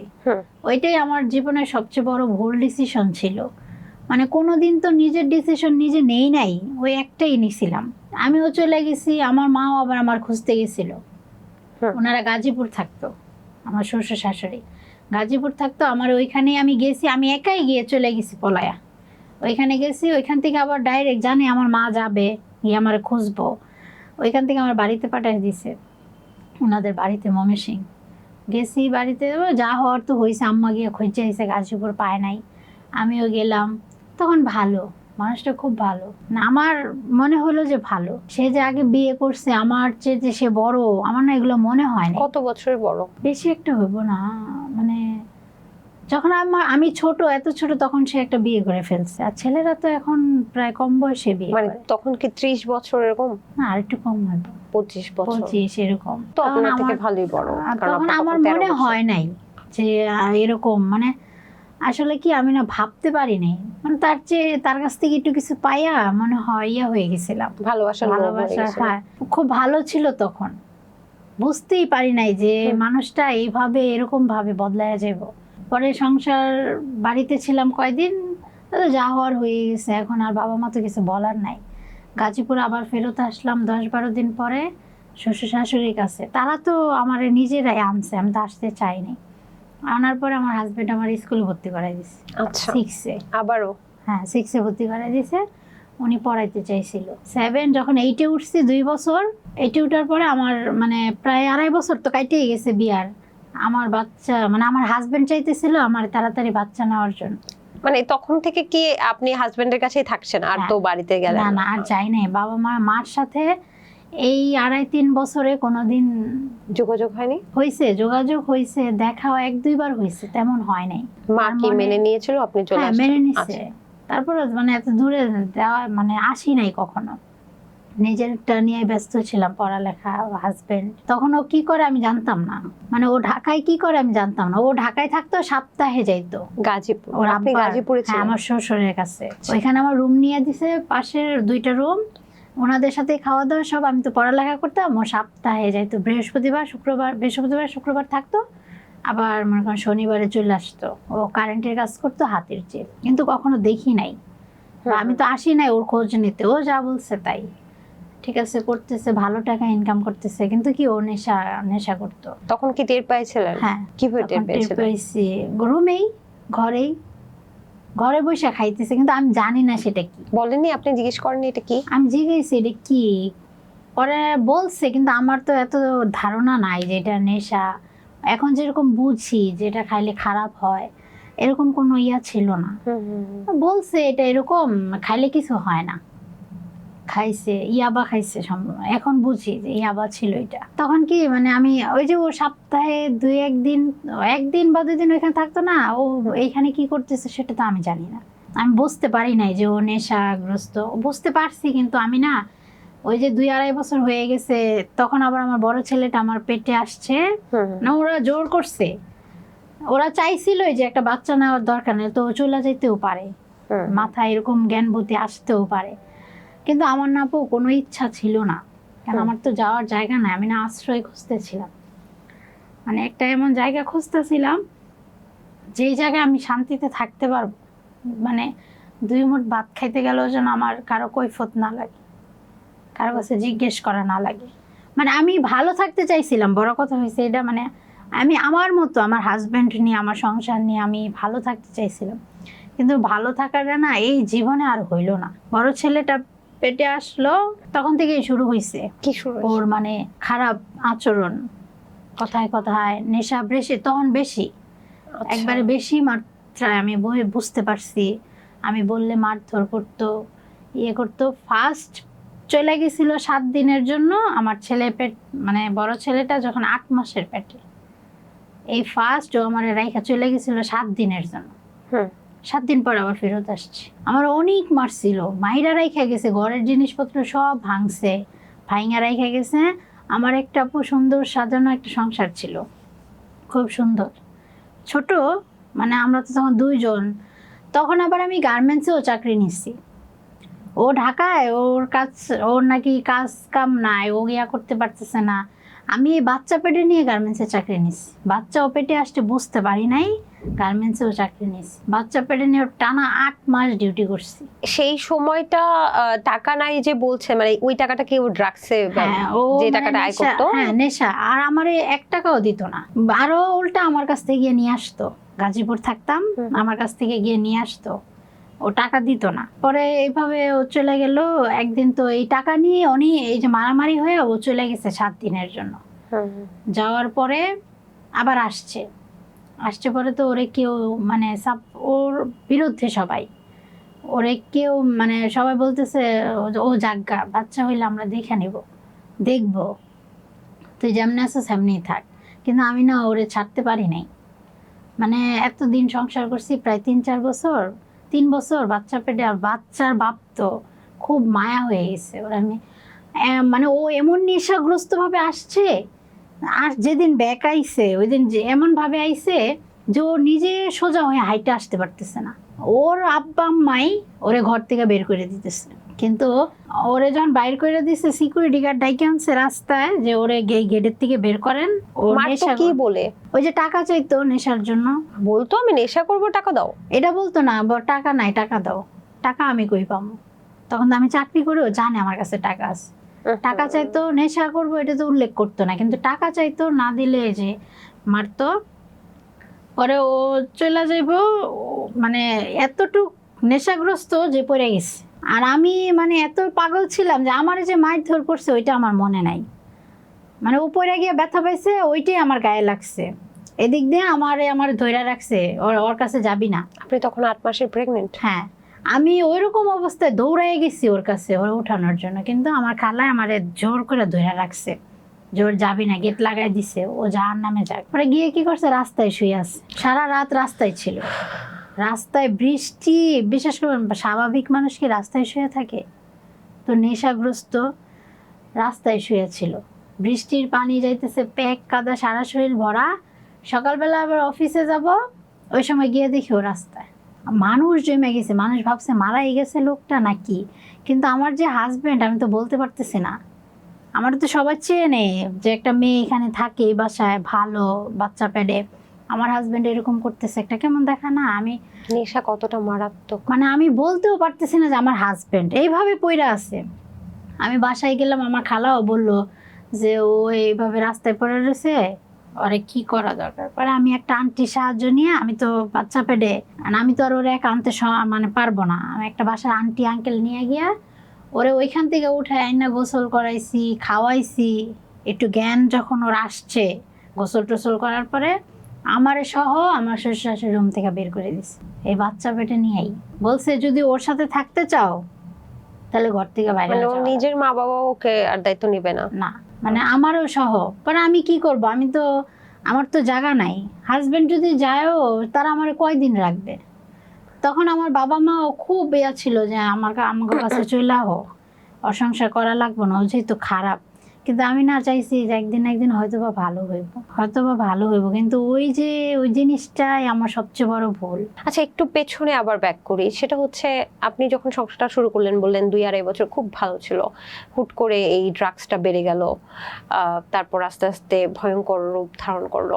যে সময়টা ভালো ছিল সেই সময়কার কোনো স্টোরি কি আপনার মনে আছে, স্মৃতি মনে আছে যে কেমন ওরা আপনাকে ট্রিট করতো, কেমন ভালোবাসা দিত? কোনো একদিনের স্টোরি কি বলতে পারবেন? হ্যাঁ আছে, অনেক অনেক কিছুই আছে। তখন তো টাকা বাজে পথে নষ্ট করতো না, এমনও দিন গেছে মানে আমি যা চাইতাম তাই, মানে আমি কখনো চাইনি, আমার না চাহিদা নাই যে আমার ওই জিনিসটা দাও, আমার ওই জিনিসটা দাওয়াই লাগবো। ওর কাছে অনেক টাকা থাকতো, তারপর আমি কোনো সময় বলিনি, কিন্তু ও আমারে দিত, মানে বাজে পথে নষ্ট করতো না। আমি বিয়ের আগে বলছিলাম আমার নূপুর পরার অনেক শখ, আমার এই দোকানে নিয়ে গেছে, নিয়ে নিজে পছন্দ করে নূপুর কিনা দিছে, স্বর্ণের কানের জিনিস। আচ্ছা, তারপরে আমার কাছে যা চাইতাম। এমন একটা দিন নাই, এমন গেছে ভ্যালেন্টাইন্স ডে, তখন তো বুঝি না, বা এই যে গিফট দেয়, মানে এটা কি এগুলা কি আমি না ওর কাছ থেকে শিখছি আপু। আচ্ছা, মানে ওর কাছে শিখছি এখন, মানে ও আমারে সবকিছু শিখানোর পরে ও আমারে মানে ছাইনা চলে গেছে, এটা আমি মানতে পারি কি না। করতো ভ্যালেন্টাইন্স ডে তে? যে গিফট নিয়ে আসতো, ফুল, একদিন এত বড় একটা ফুলের তোড়া নিয়ে আসছে, তখন আমার ছেলে হয়তো পেটে, তখন ভ্যালেন্টাইন্স ডে একটা পাইছিলাম প্রত্যেকবারই বিয়ার পরে, ছেলে হওয়া আগ পর্যন্ত 2-3টা পাইছি, ওইটাতেই ফুল নিয়ে আসতো, গিফট নিয়ে আসতো, আয়না দিত। মানে তখন একটা অনেক, মানে একটা অন্য লেভেলের একটা কেয়ার ছিল, আমার কেউ কিছু বলতে পারতো না, সবার কাছে মানে আমি ভালো, মানে আমার সব সময় ভালো দিকটা আমার উল্লেখ করতো, আমার বউ অনেক ভালো, আমার বউ পড়ালেখা করে, মানে ও তো আমার পড়ালেখা করে নাই, আমার বউ পড়ালেখা করে, আমি পড়াইতাছি, ও একদিন অনেক ভালো কিছু হইব। স্কুলের বেতনও তো আপনার হাজবেন্ডই দিত? সব দিত, সব। মানে কি আমি সুন্দর সাজানো একটা সংসার ড্রাগসের জন্য কিভাবে ধ্বংস হয়ে যায়। মানে নেশাই সব, মানে এখন দেখেন 99% সংসার একমাত্র নেশার কারণেই নষ্ট হইতেছে। ড্রাগ অ্যাডিক্টেড যারা, আমার একটু জানতে ইচ্ছে করছে, যখন আপনি আস্তে আস্তে বুঝলেন, মানে আপনার পেটে তখন বাচ্চা 7 থেকে 8 মাস, সেই সময়টাই ভয়ঙ্কর রূপে ইয়াবা অ্যাডিক্টেড হয়ে গেল, তো সেই সময়টা আপনি এটা কেমন হয়েছে আচরণ কেন দেখতেন? আপু, মানে দূরত্বের কারণে। কি দূরত্ব? দূরত্বটা এরকম যে আমি চাকরি নিছিলাম আর ও ঢাকায়, কেন জানি ঢাকায় আসছিল, আমি গাজীপুর থাকি, ও ঢাকায় থাকে। ও মন চাইলে সপ্তাহে বা 15 দিনে যাইতো, দুই একদিন থাকতো। এই যে দূরত্ব আমার চোখে নাই, মনে করেন ওইখানে কি করতেছে, কার সাথে কি করতেছে বা কি করতেছে, আমি তো দেখার কেউ নাই। যেমন রুমে থাকলে কি আমি সারাদিন পরও তো দেখতে পারতাম, রাত্রে বাসায় থাকতো, কোনো কই যাইতো বা কি খাইতো, আমি একটা করতে পারতাম, ওইটা ছিল না। ও ঢাকায় থাকতো, আমি থাকতাম কাজে। আপনি আসলে নিজেকেই দোষারোপ করছেন, আপনার ভেতরে গিলটি ফিল হচ্ছে যে আমি হয়তো ওর সাথে থাকলে ওকে এই পথ থেকে বের করতে পারতাম। আমি ইচ্ছা করে তো ওর কাছে কোনো সময় আপু, আমি কোনো সময় ওর কাছ থেকে দূরত্ব চাইনি, আমি সব সময় ওর কাছে থাকতে চাইছিলাম, এই কারণেও আমি দোষারোপ হয়েছি। কেন আমি ওর কাছে থাকতে চাই? আমারে বাড়িতে রাইখে আসছিল, আমি সব সময় কাঁদতাম, আমি ফোন দিতাম, তুমি আমারে নিয়ে যাও। এই যে প্রায় 2 বছর আগের কথা, আমারে তোমার কাছে নিয়ে যাও, আমি তোমার কাছে থাকবো, আমি দরকার হইলে 2 বেলার জায়গায় 1 বেলা খামো, তাও তুমি তোমার কাছে নিয়ে যাও। আমি কোনো সময় ওর কাছ থেকে না দূরত্ব চাইনি, শুধু একটাই কারণেই, নেশা। নেশার কারণে আপনাকে দূরে রাখতো? হ্যাঁ, যাতে সে নেশা করতে পারে। অনেক সময় হয় না যে হাজবেন্ড বিদেশে আছে, কাজের ক্ষেত্রে থাকতেছে, তাহলে বউয়ের সমস্যাটা কি? আমার সমস্যাটা ওইটা ছিল না। আমার হাজবেন্ড যদি ভালো থাকতো, ও দূরে থাক, দূরে থেকে কি মানুষ থাকে না? দূরে থেকে কি ভালোবাসা হয় না? জামাই বউ দূরে থাকে না? সেটা বড় কথা না, আমি চাইতাম যে ও যেন দূরে গিয়ে নেশা করতে না পারে। আমি থাকলে তো ততদিনই বুঝে গেছিলেন যে নেশা করছে?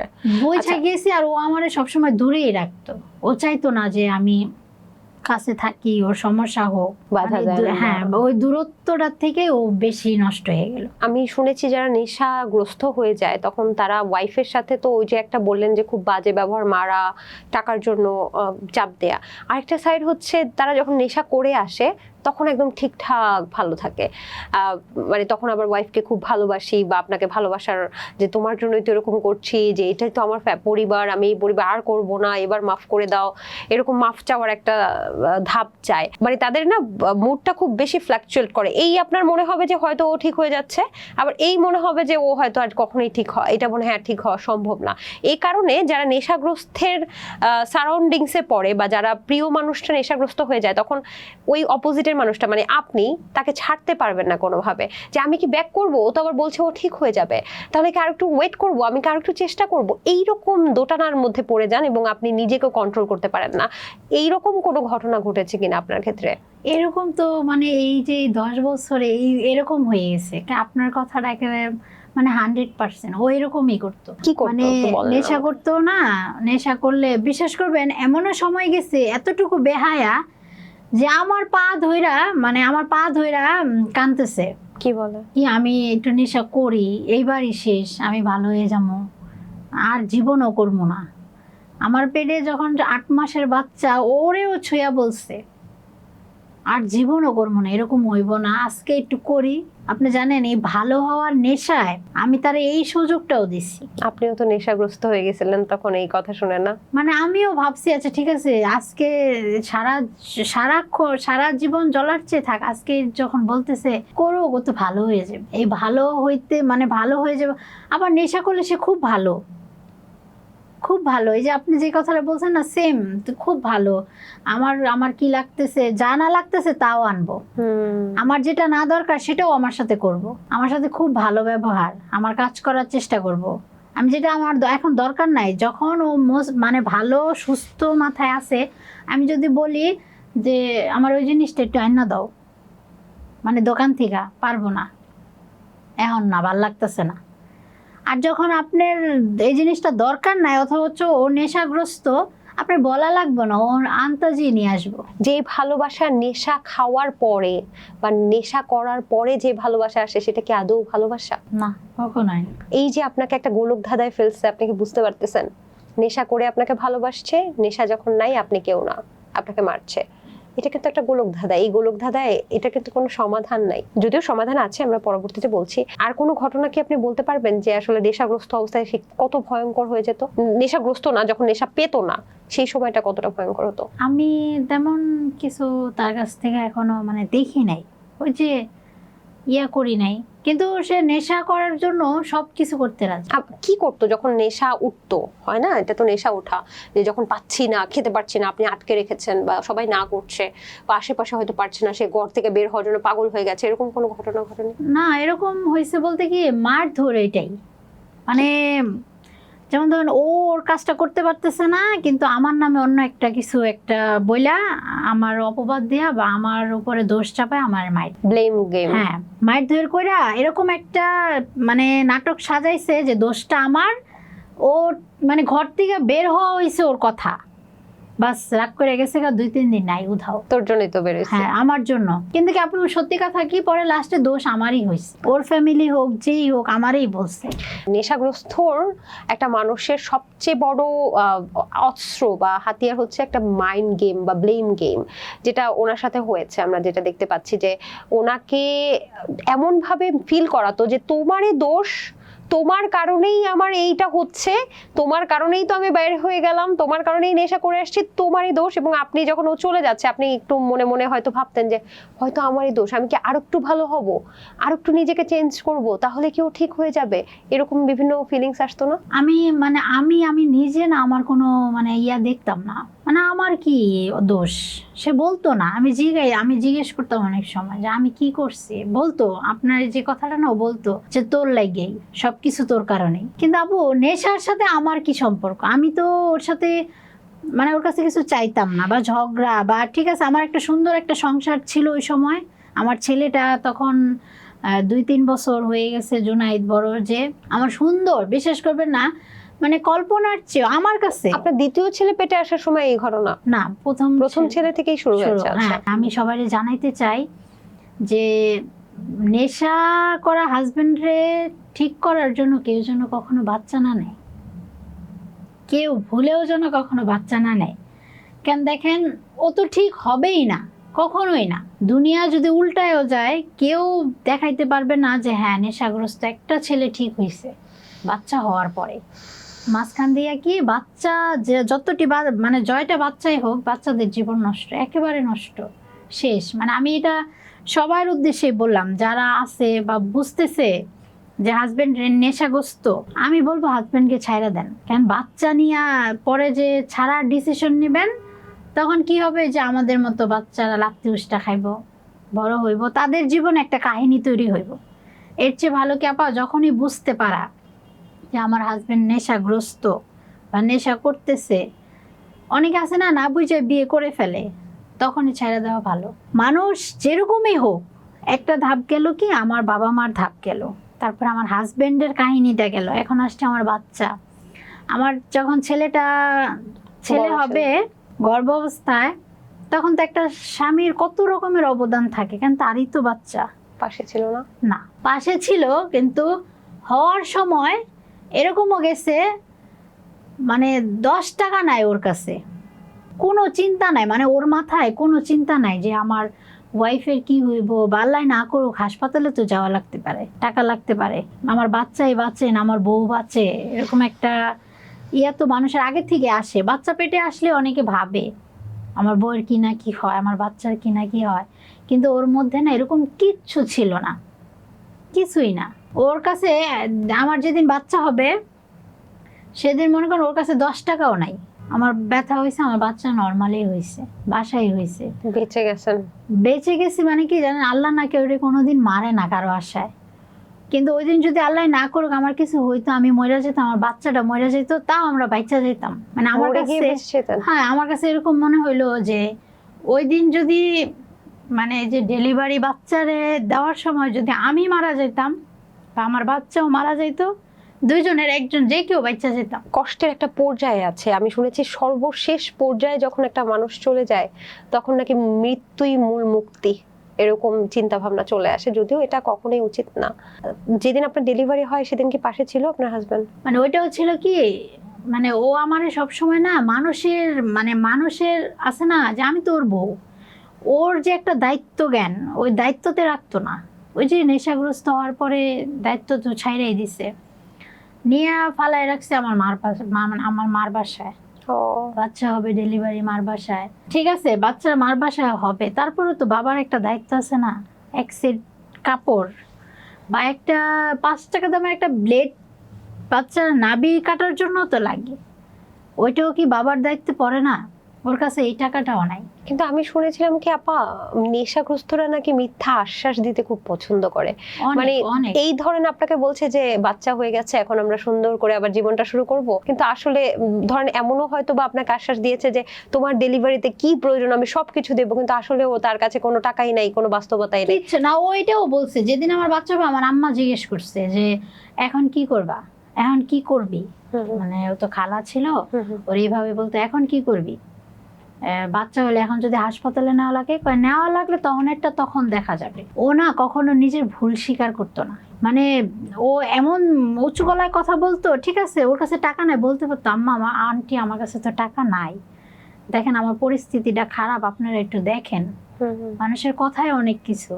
ও এরকম ভাব নিত যে ও কিচ্ছু জানে না, ও কিছু বুঝে না, ওর কাছে অনেক টাকা পয়সা আছে, দেখা যাবে, আমার বউয়ের দায়িত্ব আমি নিতে পারি, আমি নিব, দেখা যাবে, হাসপাতালে যদি নেওয়া লাগে তখন টাকা এমনি বাহু হয়ে যাবে। আমি চাইবো যারা আজকের প্রোগ্রামটা দেখছেন তারা এই ব্যাপারগুলো নোট ডাউন করবেন যে আসলে নেশাগ্রস্ত মানুষ কি করে। প্রথমত ব্লেম গেম, মারধর, নেশা করার পরে ভালোবাসা, আশ্বস্ত করা, মানে মিথ্যা আশ্বাস দেওয়া, আসলে অনেক কিছু বলে ফেলতেছে যে আমি বাড়ি গাড়ি টাকা পয়সা সবকিছু বানিয়ে দেবো, আসলে তার কোনো অ্যাবিলিটি নেই, কখনো হবেও না, সে শুধু আপনাকে স্বপ্ন দেখাবে, যেটা আপনি বললেন। আর অনেক মিথ্যা কথা বলবে, মিথ্যা মানে কথা, মিথ্যা কথার কোনো আপা, মিথ্যা কথার যে লিমিট নাই, এরকম মিথ্যা কথা বলবে। আপনার কাছে বসে আছে না, এমন ভাবে মিথ্যা কথা বলবে যে হ্যাঁ আপনি মিথ্যাবাদী।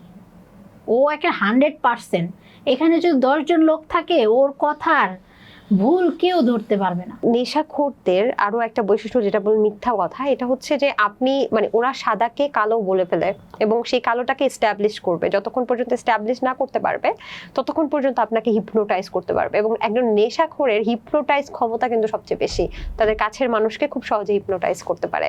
হিপনোটাইজ বলতে আপনাকে, মানে সে বলছে এটা কালো, আপনি দেখছেন এটা সাদা, কিন্তু সে যেহেতু বলছে কালো, আপনার মনে হবে একটা পর্যায়ে গিয়ে মনে হবে এটা মনে কালোই, তাই না? ও এর মানে এইগুলাই করে। মিথ্যা আশ্বাস দেওয়ার কোনো ঘটনা কি আছে যে আপনাকে অনেক বড় বড় স্বপ্ন দেখালো কিন্তু পরবর্তীতে কোনো কিছু আর ঠিক হলো না? আমি ওর দ্বারা কোনো স্বপ্ন দেখি নাই, মানে আমার এত বড় হওয়ার কোনো স্বপ্ন কখনোই ছিল না যে আমি বাড়ি করব, গাড়ি করব, মানে বাসা আমার ফিউচার করতো না যে তোমাকে এরকম একটা সংসার দিব, আমরা এরকম ভালো হয়ে যাব? না না, কখনোই না। আমি না সবসময় ওর কাছ থেকে মানে চাইতাম কি ও ভালো হয়ে যায়। মিথ্যা কথাটা কি বলতো, কি ব্যাপারে মিথ্যা বলতো? মিথ্যা বলতে আমি কিছু করি না, আমি কিছু খাই না, আমি ও। ভালো হয়ে গেছি, আমি ভালো আছি। আচ্ছা। ধরেন আমি যদি বিচার ডাকতাম বা আমার আব্বা আম্মারে যখন সহ্য করতে না পারে ডাকতাম হুম। যে বিচার করো, আমি সংসার করব না, আমি চলে যাব, তাদের সামনে এই যে কি ভালো এমন অভিনয় করতো সে ফেরেশতা। সব দোষ আমার, কিন্তু আমি বুঝলাম, আমি এই 12 বছরে বুঝতে পারলাম না আমার দোষটা কি। সে তো আমার দোষ ধরাই দিতে পারতো যে তোমার জন্য। আচ্ছা আমার জন্য কি করে? আমি আপু বিশ্বাস করবেন আজ পর্যন্ত তার কাছ থেকে মনে হয় 1000 টাকা দামের 1500 টাকা দামের 3 পিস পরছি। আজ পর্যন্ত 2000 টাকার উপরে কোনো জীবনে আমি তার কাছ থেকে এই 12 বছরে একটা 3 পিস পাইনি। চাইও নাই, আমার চাহিদা নাই। তারপরে মনে করেন সোনা গয়না তো বাদই দিলাম, আমার এইসবের প্রতি কোনো ইন্টারেস্ট নাই। আমার শুধু একটাই চাওয়া ছিল আমার সুন্দর একটা সংসার হোক, সেটা হয়েছিল কিন্তু ও নিজের হাতে সব ভাঙিয়ে দিছে। মানে একটা ছোট্ট সংসার ছিল ভাড়া বাসায়, গাজীপুর আবদুল্লাহপুর থাকতাম আমরা। মানে টাকা পয়সা এত ছিল না, যা ইনকাম করতো আলহামদুলিল্লাহ। আমার বড় ছেলেটা ছিল তখন সুস্থ, আমরা বুঝতে পারিনি যে ও এরকম অসুস্থ হয়ে যাবো। কি হয়েছে আপনার বড় ছেলে? ও ডিএমডি রোগে আক্রান্ত। ডিএমডি আমার ধারণা নাই, একটু বলবেন কি এটা? মানে এটার সংক্ষিপ্ত নাম ডিএমডি। যে সিপিকে মোবাইলে সার্চ দিলে আসে সিপিকে। এটা মানে পরিস্থিতি কি হবে? পরিস্থিতি কি, এটা 5 বছর পর থেকে বোঝা যায় আচ্ছা। যে বাচ্চাটা একটু সমস্যা হইতেছে। কিন্তু এর আগে একবারে সুস্থ ছিল, হাঁটছে, দৌড়াইছে আমার ছোট ছেলের মতো, সবকিছু স্বাভাবিক ছিল। 5 বছর পর থেকে না একটু পড়ে যায়, মানে পড়ে যেতেছে, হাঁটতে গেলে দৌড়াইতে গেলে পড়ে যেতেছে। আমরা ভাবছি হয়তো বা একটু দুর্বল বা শরীরে ক্যালসিয়ামের সমস্যা, ভিটামিনের সমস্যা, এরকম কিছু। অনেক ডাক্তার দেখাইছি, ঢাকায় অনেক ডাক্তার দেখাইছি, প্রায় সবগুলো হসপিটাল দেখানো শেষ, কিন্তু কেউ না ধরতে পারে নাই। সবাই খালি সব ডাক্তাররা বলছে এই সমস্যা সেই সমস্যা, ভিটামিন কে এগুলোর সমস্যা ঠিক হয়ে যাবে। তারপরে যখন দেখলাম না আস্তে আস্তে সমস্যাটা বাড়তেছে, তখন নিয়ে গেলাম সাবার সিআরপিতে। ওইখানে গিয়ে টেস্ট করার পরে ধরা পড়ছে যে আমার ছেলের মানে এই অবস্থা, এই সমস্যায় আক্রান্ত। এটা তো কোনো নিরাময় নেই, না কোনোদিন ভালো হবে না। না, আর এটা 1 লাখে একটা বাচ্চার হয়, লাখে একজন বাচ্চার হয়। এটার সাথে কি কোনো ড্রাগস এর সম্পর্ক আছে, না। যে বাবা ড্রাগস নিলে? ডাক্তার এরকম কিছু বলে নাই, শুধু বলছে কি বংশগতভাবে হইতে পারে। আবার মানে ডাক্তার এটাও বলছে মার পেটে থেকে নিয়ে আসছে রোগটা, বা আমার গর্ভে যদি কোনো ছেলে সন্তান হয় ওদের হওয়ার আশঙ্কা আছে 100%। জিনগত?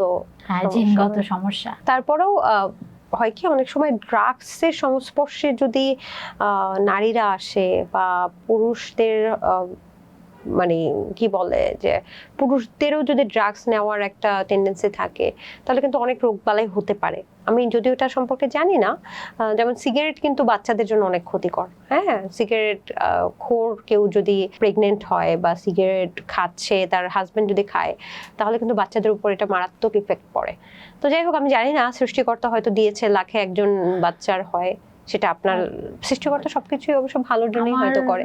সবচেয়ে খারাপ দিন গেছিল ওইটাই, যেদিন আমি শুনতে পারছি আমার মানে এই দুনিয়াতে আসছি পর থেকে তো অনেক দিন পার করছি, অনেক দিন মানে কষ্ট, অনেক কিছু, না খায় থাকা, কষ্ট করা, মায়ের খাওয়া, অনেক কিছু করছি। কিন্তু তার যে হাজবেন্ডের অত্যাচারটা সবচেয়ে খারাপ ছিল। অত্যাচার বলতে কি, সে তেমন অত্যাচার করে নাই, কিন্তু তার ব্যবহারগুলাই ছিল খারাপ। আমি তার কাছ থেকে এরকম আশা করিনি। ছোট করে কথা বলতো না? ছোট করে বলতো না, কিন্তু ওই যে নেশা করতো, আমারই সব জায়গায় দোষী বানাইতো, এখনো বানায়, এখনো তার ভুলের দোষ আমার, এখনো তার ভুলের খেসারত আমার দিতে হয়। এইগুলাই তার কাছ থেকে অনেক কষ্ট পাইছি। তার চেয়ে বেশি কষ্ট পাইছি ওই দিন যেদিন আমি শুনতে পারছি আমার ছেলে অসুস্থ, তাও আবার সাভারে। ওইখানে গেছি, আমার হাজবেন্ড যায় নাই। ও আজ পর্যন্ত বলতে পারবে না, ও যদি কখনো দেখে আজ পর্যন্ত বলতে পারবে না ও ছেলেটারে নিয়ে কখনো কোনো হাসপাতালে গেছে। বা আমি যে এতগুলো হাসপাতালে, আপু আমি যে এখানে আসছি আমার কিন্তু অনেক কষ্ট হয়েছে। হুইল চেয়ার ক্যারি করা একটা বাচ্চা, না 2টা বাচ্চা নিয়ে গাড়িতে ওঠা নামা, আর ও তো অনেক বড় হয়ে গেছে, তার উপর আবার আমার হেলদি হয়ে গেছে, মোটা, 10 বছর মোটা হয়ে গেছে, অনেক ওজন, ওরে উঠানো নামানো অনেক কষ্ট। এই বাচ্চাটারে নিয়ে আমি এমন কোনো হসপিটাল নাই যে আমি না দৌড়াইছি, আমার নিজের চেষ্টায়, নিজের টাকায়, মানে ওই যে গার্মেন্টসে চাকরি করতেন। নিজের টাকায়, মার টাকায়, বাবার টাকায়। বাবার টাকা না, মানে আমার মা আমার যতটুকু সাহায্য করছে আমার মা। মনে করেন এটি কিছু লুকায় যদি 2-4 হাজার টাকা দিছে, ওইগুলা জমাইছি, বা নিজে চাকরি করছি, নিজে রাখছি, যতটুকু পারছি আপু চেষ্টা করছি। আমি সব জায়গায় দৌড়াইছি। কোনো হাসপাতালে বলতে পারবে না যে ও একদিন গেছে। আছে না যে জোনাকি আমিও যাই ছেলেটারে নিয়ে, ও এটাও ভাবলো না যে আমার বউটা এই বাচ্চা দুইটা নিয়ে কিভাবে যাবে, ওইটাও ভাবে নাই। একা একা গেছি বাচ্চা নিয়ে, একা একা সব জায়গায় ডাক্তার দেখেছি। সবচেয়ে খারাপ দিন ছিল ওই সাভারে সিআরপিতে, আমার চাচা শ্বশুরের ছেলেকে নিয়ে গেছিলাম। ডাক্তাররা সব রিপোর্ট করাইলাম, একদিন থাকলাম, পরের দিন মানে রিপোর্টের রেজাল্ট আসছে, ওই দিন ডাকছে, গেলাম। এখন আমারে বলে না, মানে আমি তো মা, আমার কাছে না মানে বলতেছে না, আমারে বলছে তুমি বাইরে যাও, তোমার ছেলে এরকম এরকম সমস্যা, এটা বলছে। পরে বলছে তুমি বাইরে যাও। আমি না বাইরে গেছি, কিন্তু কি রুমটা ছিল খোলা, থেরাপি রুম ছিল তো খোলা, সিলিং নাই, এমনি দেওয়াল উঠানো, বাইরে থেকে সব কথা শোনা যায়। আমি আবার মানে কান পাইতে রাখছি শোনার জন্য, যে এমন কি কথা যে আমারে বলবো না। ডাক্তার বাবারে খুঁজছে। আপনার বাবা না, আমার হাজবেন্ড রে, যে ওর বাবারে ডাকেন, ওর বাবারে আনেন, ওর বাবার কাছে বলবো। কিন্তু ওই সময় তো ওরা আনা সম্ভব ছিল না, বা ও আগ্রহ ছিল না। পরে আমার সাথে যে গেছিল বলছে আচ্ছা ঠিক আছে, ওর বাবা যেহেতু নাই তাহলে ওনার আপনার সাথে কি আছে ওনার আনতে বলে, আসতে বলে। পরে ওরে নিছি, ও গেছে, তখন ওরে আর কি বুঝায় বইলা দিল যে দেখেন সব কথা তো মার কাছে বলা যায় না। আর ওরে তো দেখে মনে হইলো খুব ছোট একজন মানুষ, হয়তো বা এটা সহ্য করতে পারবো না, ওনার ছেলের এই সমস্যা, এটা তো কোনোদিন ভালো হবে না, আর ছেলে বাঁচবে না। আপনার আরেকটা হতে পারে, আপনি তো ছোট বয়সে বিয়ে করেছেন, আপনি নিজেও তো অপুষ্টিতেই ভুগতেন সম্ভবত, যদি ভুল না করে থাকি, তাই না? খাদ্য টাদ্য ঠিকভাবে পেতেন না, জানি না এই রোগটার কি হবে। মানে সর্বশেষ ও যে এখন দেখলাম যে হুইল চেয়ারে, আমরা কিছুক্ষণের মধ্যে ওর বাচ্চাটাকে আপনাদেরকে দেখাবো, মানে ওর বড় হবে, তো বড় হবে, সবই ঠিক, মানে সবই ঠিক আছে, সব মানে গ্রোথ, বড় হওয়া সবই ঠিক আছে। কিন্তু ভবিষ্যতে ডাক্তার বললো আর কি, ওনার কাছে বললো, কিন্তু আমি শুনতেছি মানে ওই দিনটাই আমার দুনিয়াতে সবচেয়ে বড় খারাপ দিন ছিল। এত কিছু সহ্য করার পরেও না আমার মানে কিছু মনে হয় না, কিন্তু এই দিনের অপেক্ষা আমি ছিলাম না। মানে একজন মা যে জানে আমার বাচ্চা এরকম ভাবে চলে যাবো, কিন্তু আমি চলে যাবে মানে বাঁচবে না। কি ডাক্তার বলছে ও বাঁচবে না, 18 বছর পর্যন্ত বাঁচতে পারে। মানে এই রোগের নির্ধারিত একটা সময়, যেমন ক্যান্সার হইলে একটা ধাপ থাকে না, ফার্স্ট সেকেন্ড ধাপ, ওইরকম মানে ডাক্তার বলছে ও 18 বছর পর্যন্ত বাঁচতে পারে, বাকিটা পরে আল্লাহর ইচ্ছা, আল্লাহ যদি ওরা হায়াতে বাঁচায় রাখে। ওইটা শোনার পরে মানে আমি না আর দাঁড়ায় থাকতে পারি নাই। এই যে বাইরে যে ফুটফুটে সন্তানটা বসে আছে, ও বাঁচবে না কিছুদিন পরে? না, এইটার কোনো চিকিৎসাও নাই? না, এটার কোনো চিকিৎসা বাংলাদেশেও নাই, আমাদের পার্শ্ববর্তী কোনো দেশেও নাই। মানে ডাক্তার বলছে, মানে হি ইজ জিনিয়াস, সে এমন না যে বুদ্ধি প্রতিবন্ধী, এরকমও না, তিনি খুব সুন্দর, মানে খুব সুন্দর করে কথা বলছে, আমার সাথে কথা বললো, খুব ট্যালেন্টেড হয়েছে। আপু মানে কি বলবেন, ও কোনো সমস্যা নাই ওর, মানে আমার ভালো ছেলে, স্বাভাবিক ছেলে, সুস্থ ছেলে, মানে আমার চোখের সামনে আস্তে আস্তে এরকম মানে নিঃশেষ হয়ে যাইতেছে। আমি দেখতেছি, এক একটা দিন গুনতেছি, 10 বছর হয়ে গেছে। আমি এই ছেলের জন্য এত কিছু মানে স্বীকার করলাম। আপনার ছেলে কি জানে? তো বুঝতে পারে না, সামনে বললে আবার বুঝতে পারে, কেউ যদি ওর সামনে বলে না। আমি আগে মাঝে মাঝে বলতাম যে আমার বাচ্চা না থাকলে আমি কেমনে থাকবো, তখন বুঝতে পারতো, তখন কাঁদতো, মানে কাঁদতো না, মানে বুঝতে পারতো, খালি কইতো ইস এরকম, মানে লজ্জা পাইতো। ও তো বুঝতে পারে না মরা কি, বা মরে গেলে কি হয়, ওর তো এই জ্ঞানটা নাই। আমি খুবই শকড হয়েছি, বিকজ আমি একটা বাচ্চা দেখলাম বাইরে, সে, আমি একটু ইমোশনাল, কিন্তু এটা খুব খারাপ লাগলো যে বাচ্চাটা খুবই হেলদি, খুব আমি ভাবছিলাম যে ও হয়তো ব্যথা ট্যাথা পাইছে, এই জন্য হয়তো বা হুইল চেয়ারে, বাট সে যে বাঁচবে না এটা খুবই শকিং আমার জন্য। আমরা কিছুক্ষণের মধ্যে দেখাবো বাচ্চাটাকে, আপনার গল্পটা শুনি তারপর। তারপরে তো আমি শুনতে পারছি, কিন্তু আমার না বিশ্বাস হয় নাই, মানে আমি বিশ্বাস করতে পারি না। ওইখানেই তো আমি শুই না ফেলাইছি। মানে আমার এত হয়েছে না, আমি মানে বিশ্বাস করতে পারি নাই যে এরকম কিছু। ডাক্তারের রিপোর্টে তো ভুল আসতেই পারে। আমি কান্নাকাটি কইরা বাসায় আসছি, আমার হাজবেন্ডরে বললাম এরকম এরকম। তার ভিতরে কোনো রিয়েকশন নেই। সে যে বাবা, আমি শুনছি মানুষে বলে বাবার কাঁধে সন্তানের লাশ নাকি সবচেয়ে বেশি ভার হয়। আমি যতটুকু জানি, এই বয়সে যতটুকু বুঝতে পারছি, একজন বাবার কাছে সন্তানের লাশ নাকি সবচেয়ে ভারী হয়। সেটা হয়তো বা হয় নাই, কিন্তু সেটা তো ভাবার একটা ব্যাপার। মানুষ ভাবলেও তো খারাপ লাগে। যেমন আপনি আমার কেউ হন না, আপনার চোখেও জল আসছে, এরকম অনেক মানুষ আছে। কেউ যদি শুনে যে ছেলেটার এই অবস্থা, তারা খুব কষ্ট পায়। কিন্তু সে যে বাবা, তার ভিতরে না কোনো একটা মানে রিয়েক্ট ছিল না, শুনতে পারছি। পরে সেম রিপোর্ট করাইছে আবার ঢাকা গ্রিন লাইফ না, এইখানেও একই রিপোর্ট আসছে যে ঠিক আছে, ওর সমস্যাটা আছে, এরকম হবে সব জায়গায়। আমি ওইখানে হার নামাই না, আমি অনেক জায়গায় আরো দৌড়াইছি যে আমার ছেলের হয়তো বা ভুল হইতে পারে, হয় না ডাক্তারের ভুল, ওনারা তো ডাক্তার মানুষ, ওনাদের তো ভুল হইতে পারে, বেসিংয়ের রিপোর্ট ভুল হইতেই পারে।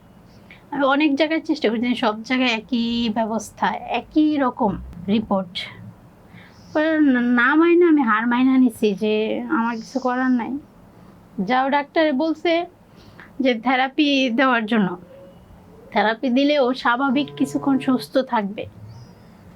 স্বাভাবিক কিছুদিন সুস্থ থাকার সম্ভাবনা আছে, মানে যত তাড়াতাড়ি বিছানায় পড়ার কথা এত তাড়াতাড়ি পড়বে না। মানে ও কি আস্তে আস্তে বিছানায় পড়ে যাবে? পড়ে গেছে অলরেডি। হাত পা মুভ, মানে পা তো মুভ করতে পারছে না, হাত করতে পারে না, হাত মুভ করতে পারে, মানে হাতটা চলমান আছে। হাতটাও নষ্ট হয়ে যাবে মনে হয়, কিন্তু আমি ওটা শুনি না। আচ্ছা, যদিও কিন্তু নাভির নিচ থেকে যে একবারে হয়ে যাবে অবশ, এটা এখন হয়েছে, কিন্তু এতটা এখনো না, একটু একটু ঘোরাফেরাও করতে পারে।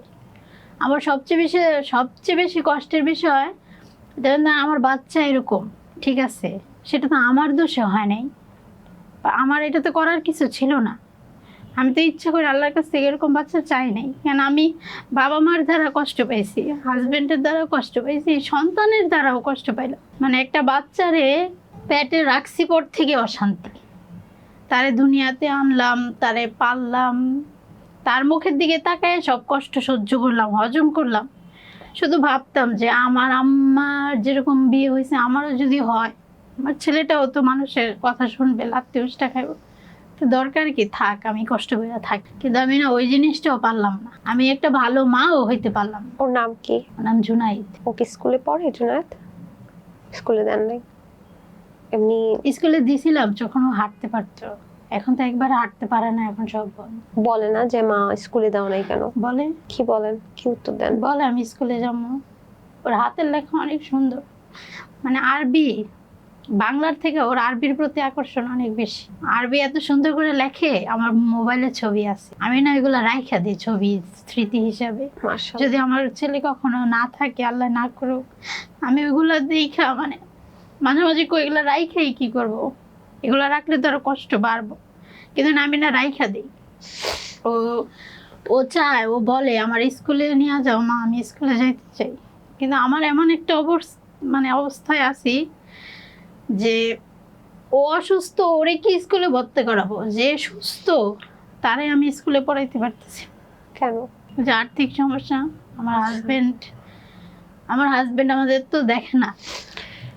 আচ্ছা, এখন পর্যন্ত বাচ্চাটাকে কেন আমরা দেখাচ্ছি না একটু বলে রাখি, কারণ যেহেতু ও এখনো ঠিকভাবে জানে না যে ও পৃথিবীতে নাও থাকতে পারে, তো আমরা এই সারাউন্ডিংসে ওকে আনতে চাচ্ছি না এই মুহূর্তে। আমরা গল্প শেষে নিশ্চয়ই বাচ্চাটাকে আপনাদেরকে দেখাবো। আর আমরা চাই যে ও অনেক বছর বেঁচে থাকুক। ও কি নামাজ এখন পড়ছে নাকি? নামাজ পড়তে পারে, পারে, কিন্তু কি ও এক ঘর হয়ে গেছে, যে ওর সাথে সারাক্ষণ বসে থাকে, ও তো বাইরে যেতে পারে না। আচ্ছা আচ্ছা। আমি কাজে থাকি, আমি তো বসে থাকলে আমার রুম ভাড়া আছে। আপনার বাচ্চাটা এত বুঝদার, আমি বারবার আপনাকে জিজ্ঞেস করতেছিলাম যে ও কি ভেতরে আসবে, মানে ও কি একা থাকতে পারবে, তখন দেখলাম যে ও আর ও পিচ্চিটাকে, আপনার তো আরেকটা পিচ্চি আছে তাকে সামলাচ্ছে, এবং এত বুঝদার। ওখানে এই যে 2 ঘন্টা যাবত আমরা কথা বলছি, সে ওই জায়গাটায় চুপ করে বসে আছে। ও ছোট থেকে ও না আমারে কোনো মানে আছে না, ওর দ্বারা আমি বিরক্ত, যেমন আমার ছোট ছেলেটার দ্বারা আমি বিরক্ত হই, আমি না আমার বড় ছেলের দ্বারা কোনোদিন বিরক্ত হইনি। হয়তো বা আল্লাহ এটাই চাইছিল, আমি ওর দ্বারা কখনো বিরক্ত হইনি। আর ও মানে কখনো না কোনো খেলনা দেখে কোনোদিন চায় না। বাইরে গেলে 8-10টা বাচ্চার মতো যে আমার ওইটাই দাও, জিদ করতো না। এখনো বুঝে যে ওর বাবা নাই, বুঝে মার এগুলা। কাছে, হ্যাঁ মার কাছে টাকা নাই, একটা কিছু চাইবো, যদি ছোট ছেলে চায় মা ওই যে টিভি দেখা মা আমার ওই গাড়িটা বেনটেনের গাড়িটা কিনা দিও, তাহলে আমার বড় ছেলে বলবো কি যে মার কাছে টাকা নাই জানোস না, মা টাকা পাইবো কই। এতটুক বোঝো ছোট থেকেই। আপনি আপনি নিশ্চয়ই কষ্ট পেলে আপনাকে বোঝায়। মানে আমি যদি কান দিই, আমি অনেক সময় তো মানে নামাজ পড়তে বসলে ওদেরকে আমি আমার সাথেই রাখি, ওরা ফোন দেখে। আমার রুমটা একবারে ছোট আপু, মানে আমি আমি কাজ করি 10,000-10,500 টাকার, আমার রুম ভাড়া 6,000 টাকা, তাও আবার কি সাপ্লেট থাকি আমি একজনের সাথে, ছোট্ট একবারে ছোট খাটের, মানে খাট থেকে নামলে কিছু করা যায় না এরকম অবস্থায় আছি, খাটের উপরে নামাজ পড়া লাগে। আমি যে নামাজ পড়ি, আমি যদি কান দিই তাহলে ও আবার মানে ওর বাইরে বলবো যে আম্মাকে লেগা কানতাছে, মারে জিগা মাকে লেগা কান্দে। মানে ও খুব আমার মানে আমার কারোর সাথে কথা বলবো না, আমার সাথে কথা ছোটবেলা থেকে গার্ডিয়ান পান নাই, বা মা থেকেও তো আসলে ওইভাবে আপনাকে কেয়ার করতে পারেনি, যদিও এখন হয়তো বা করছে মা আপনাকে, কিন্তু আপনার গার্ডিয়ান কিন্তু এই বাচ্চাটাই। তার কথাবার্তা, আচার-আচরণ, বা আমি দেখে বুঝলাম যে আপনাকে শাসন করা বা আপনাকে বোঝানো সবকিছু ওই বাচ্চাটাই করে। এটা তো গেল একটা খুব ভয়ঙ্কর একটা পার্ট। তারপরে দ্বিতীয় বাচ্চাটা যখন আসলো, এর মাঝখানে সবকিছু ঠিক করার চেষ্টা করার নেই, বা তাকে রিহ্যাবে দেওয়া, তাকে ড্রাগস থেকে নিয়ে আসা, আপনার হাজবেন্ডকে এরকম কিছু করতে চেষ্টা করার নেই? বললাম কি আপু, আমি না ওর কাছ থেকে কখনো দূরত্বটা চাই নাই, রেহাবে দিব, আমার সংসারটা তো তার উপরেই তখন চলতো, কেন আমি তো ছোট বাচ্চা রেখে তখন কিছু করতে পারি না। তার কাছ থেকে আমি দূরত্ব চাই না, কিন্তু সে বহুবার দূরত্ব সৃষ্টি করছে। বললাম না, এই 10 বছরে আমার ছেলের বয়স, ও মনে হয় বাবার 1 বছর পাশে পায় নাই, টানা 1 বছর পায় নাই। সে কোথায় থাকে এখন? জানি না, সে নিখোঁজ। আচ্ছা, আমরা ওই ইয়েতে আসতেছি। তাহলে প্রথম বাচ্চাটা হওয়ার পরে, এত কিছুর পরে আবার দ্বিতীয় বাচ্চাটা কেন নিতে গেলেন? আপু দ্বিতীয় বাচ্চাটা নিতে চাইনি, ও নিজেই ইচ্ছাকৃত ভাবে মানে জোর করে নেওয়া হয়েছে। জোর করতে বলতে কি, বাচ্চা নিব আমি খাওয়াবো আমার বাচ্চা, ও যদি আমার সংসার করে বাচ্চা নিতে হইব, এক বাচ্চা দিয়া মানে এক বাচ্চার কোনো গ্যারান্টি নেই, এরকম কিছু বলতো। আমি তো সংসারটা করতে চাই, আর আমার তো অন্য জায়গায় বা ওরে ছাড়া চলে যাওয়ার কোনো নিয়ত নেই। বাচ্চা নিলে আমার সমস্যা নাই তো, একটা আছে না আমি তো সংসার করব না, আমার বাচ্চাটা একটু বড় হোক, আমি চলে যাব।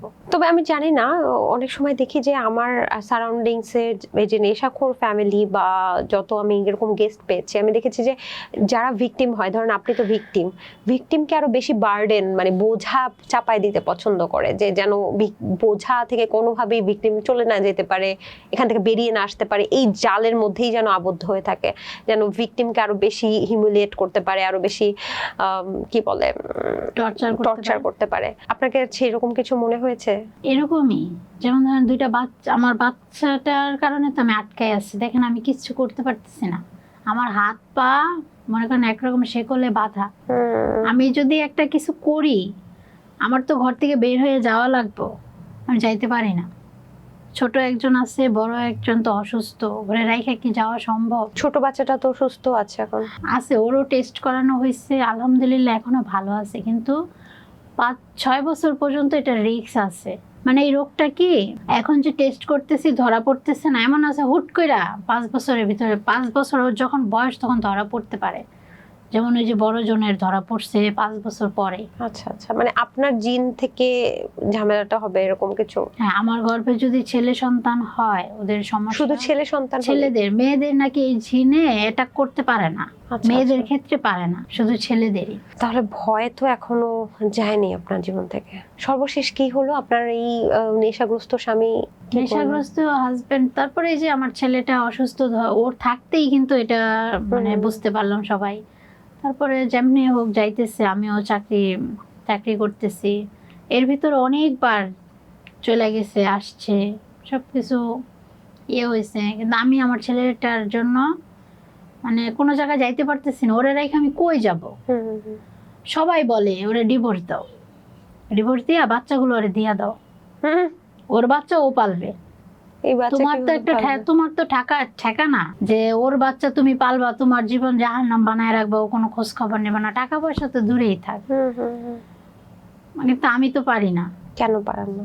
আমার এই বাচ্চা রেখে আমি কেমনে যাব, কই যাব? তার প্রতি ভালোবাসা আছে এখনো? মনে হয় সে ঠিক হয়ে যাবে? এখন মানে হাল এই ছেড়ে দিছেন? এই পরিস্থিতিতে মানে এইবার যে কাজগুলো সে করছে, কি করছে? এই যে ফালায় রেখে গেল, ও যাওয়ার 1 সপ্তাহ আগে থেকে কিন্তু আমার ছেলে একবারে বিছানায় পড়ছে। ও যাওয়ার 1 মাস আগে আমার ছেলে 6 দিন হাসপাতালে ভর্তি ছিল, পিজি হাসপাতালে। 6 ছেলের জন্য কাঁদতে দেখেন নাই কখনো? না, কখনোই না। ছেলের আর উল্টা মারতো। ও আবার এই কি, ছেলেকেও মারতো? ও আবার কি, আমার ছেলেটা মানে এক রক্ষা, ও যেটা বলবে সেটাই, মানে একটু রাগ করে বেশি আর কথা বলে বেশি। জুনায়েদ? হ্যাঁ, এক কথাটা না বারবার বলতে চায়। মাঝে মাঝে আমিও বিরক্ত হয়ে মানে গায়ে হাত তুলি, কারণ আমার তো সহ্য হয় না। আমি মানুষের কাজ করে আইসা বাসায়, ও কিন্তু রুমে ঘরের ভিতরেই সব করে, টয়লেট, প্রস্রাব হুম, হুম। যা আছে সব বিছানায়, নামতে পারে না। এগুলা আইসা কইরা রান্না বাড়া, মানে বুঝেন, একটা ছেলের একটা মেয়ের দায়িত্ব যা আছে সব আমার ঘাড়ে। ছেলের ওষুধ, টাকা নাই, এই সমস্যা সেই সমস্যা, মানে আমার মাথা নাই। মাঝে মাঝে ওষুধের ক্ষেত্রেও তো টাকা খরচ হচ্ছে অনেক। মাথা কাজ করে না। তখন বিরক্ত হয়ে কি করব, কারোরে তো আমি রাগ দেখাতে পারি না।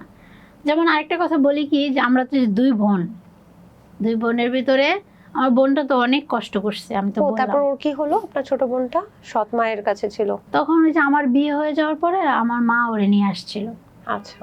আসার পরে ওর একটা বিয়ে, ও কয়েকদিন ছিল আমার মার কাছে, কয়েক বছর, তারপর ওরও একটা বিয়ে হয়েছে বরিশাল। ভালো আছে? হ্যাঁ, মোটামুটি ভালো আছে। আলহামদুলিল্লাহ। একটা ছেলে হয়েছে কয়েকদিন আগে।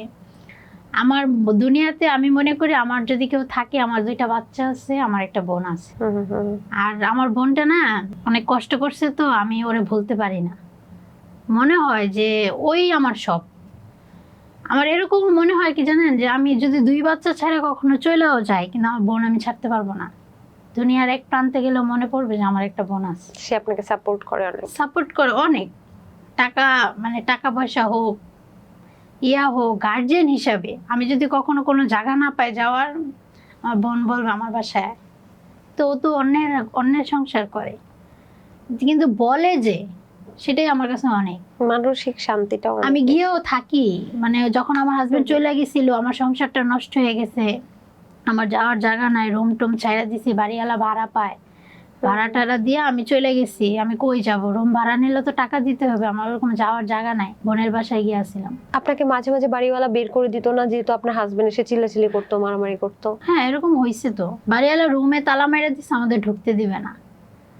পরে আমি আমার খালার বাসায় ছিলাম, এরকম হয়েছে, বাড়িওয়ালা বলছে 1 তারিখে রুম ভাড়া দিয়ে মাল সামানে নিয়ে যাবা, কিন্তু এই বাসায় আর ঢুকতে পারবা না। এরকম অনেক, মানে এতগুলা কাহিনীর ভিতরে অনেক কিছু আছে যেগুলো বলা অনেক হয়। অপমান লাগতো না যখন সবার মানে মানুষ জড়ো হয়ে যেত? নিশ্চয়ই এরকম ক্ষেত্রে তাই হয়। ড্রাগ অ্যাডিক্টেডরা যখন সেন্সে থাকে না, তখন তো আসলে বউকে হিট করে, মানুষ জড়ো হয়ে যায়, চিৎকার চেঁচামেচি মানুষ শুনে ফেলে। অনেক করছে, কিন্তু সেগুলো না মাথায় নেই। ওগুলো Husband- আপনার কাছে এখন কিছুই না? মানে হাজবেন্ড, উনি তো আমারই ছিল। মানে আমি ভাবতাম কি, ও তো আমারই ছিল, আমারে যে মারছে, এত কিছু করছে। এই যে যাওয়ার কিছুদিন আগে ও দেখে না যে আমার গলায় একটা দাগ আছে, ওহো, ও আমারে মানে মারার চেষ্টা করছিল। মেরে ফেলবে? হ্যাঁ, তারপর পরের দিনই আমি ভালো, আমি তখন বলছি আমি সংসার করব না, তখনও ও বলছে আমার বাচ্চা রেখা চলে যেতে, কিন্তু আমি পারি নাই। বিশেষ করে না আমার শরীরে অনেক এরকম আছে যে দেখার মতো না, কিন্তু কি আমি না তারপরেও তার মায়া ছাড়তে পারি নাই। প্রথম হাজবেন্ড, তা বললাম না, সে আমারে ভালোবাসা শিখাইছে কিভাবে ভালোবাসতে হয়, ভালো রাখতে হয়।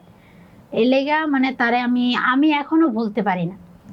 বিশেষ করে মানে রাত হইলে রোজা আমার মনে হইতেছে যে আমার ভিতরে জানি কি নাই, তাকে মিস করছেন আপনি? মানে অনেক। কিন্তু কি আমি তারে চাই, মানে আমার জীবনে আর চাই না, কিন্তু মনে পড়ে যেমন কিছু স্মৃতি থাকে না, তার তার সাথে আমার ছবি আমার রুমে সবসময়। সংসারে সাজানোর ভিতরে একটা এক সাইড দেওয়াল ছিল যেখানে ওর আর আমার ছবি সবসময় থাকতো। মানুষ কত কথা বলতো, তারপর আমি রাখতাম। ওই ছবিগুলো এখনো আছে, যেমন ওর জামা কাপড় আছে, ওর ব্যবহার করা অনেক জিনিস আছে, ওইগুলা দেখলেও এখন আমার কষ্ট লাগে। কিন্তু আমি চাই না ও আমার জীবন আবার আসুক কোনো গেম খেলার জন্য। ও প্রত্যেকবার নাপো আসতো ঠিকই, ভালো রূপে আসতো না, এক একবার এক একটা কইরা গিয়ে আবার ভয়ঙ্কর রূপ নিয়ে আসতো। এখন আমার শিক্ষা হয়ে গেছে। ভয়ঙ্কর রূপ মানে বলতে? যেমন ধরেন এখন একটা কিছু করে গেছে, তার চেয়ে খারাপ করে গেছে, পরের বার আসছে ভালো হয়ে যাবো, পাও ধরছে, আমার একবার সময় দাও, একবার সুযোগ দাও, আমি সব বদলায় ফেলবো, সব চেঞ্জ করে ফেলবো। কিন্তু তার চেয়ে বেশি খারাপ করে গেছে, আগে যা করছে তার চেয়ে অনেকটা খারাপ করে গেছে।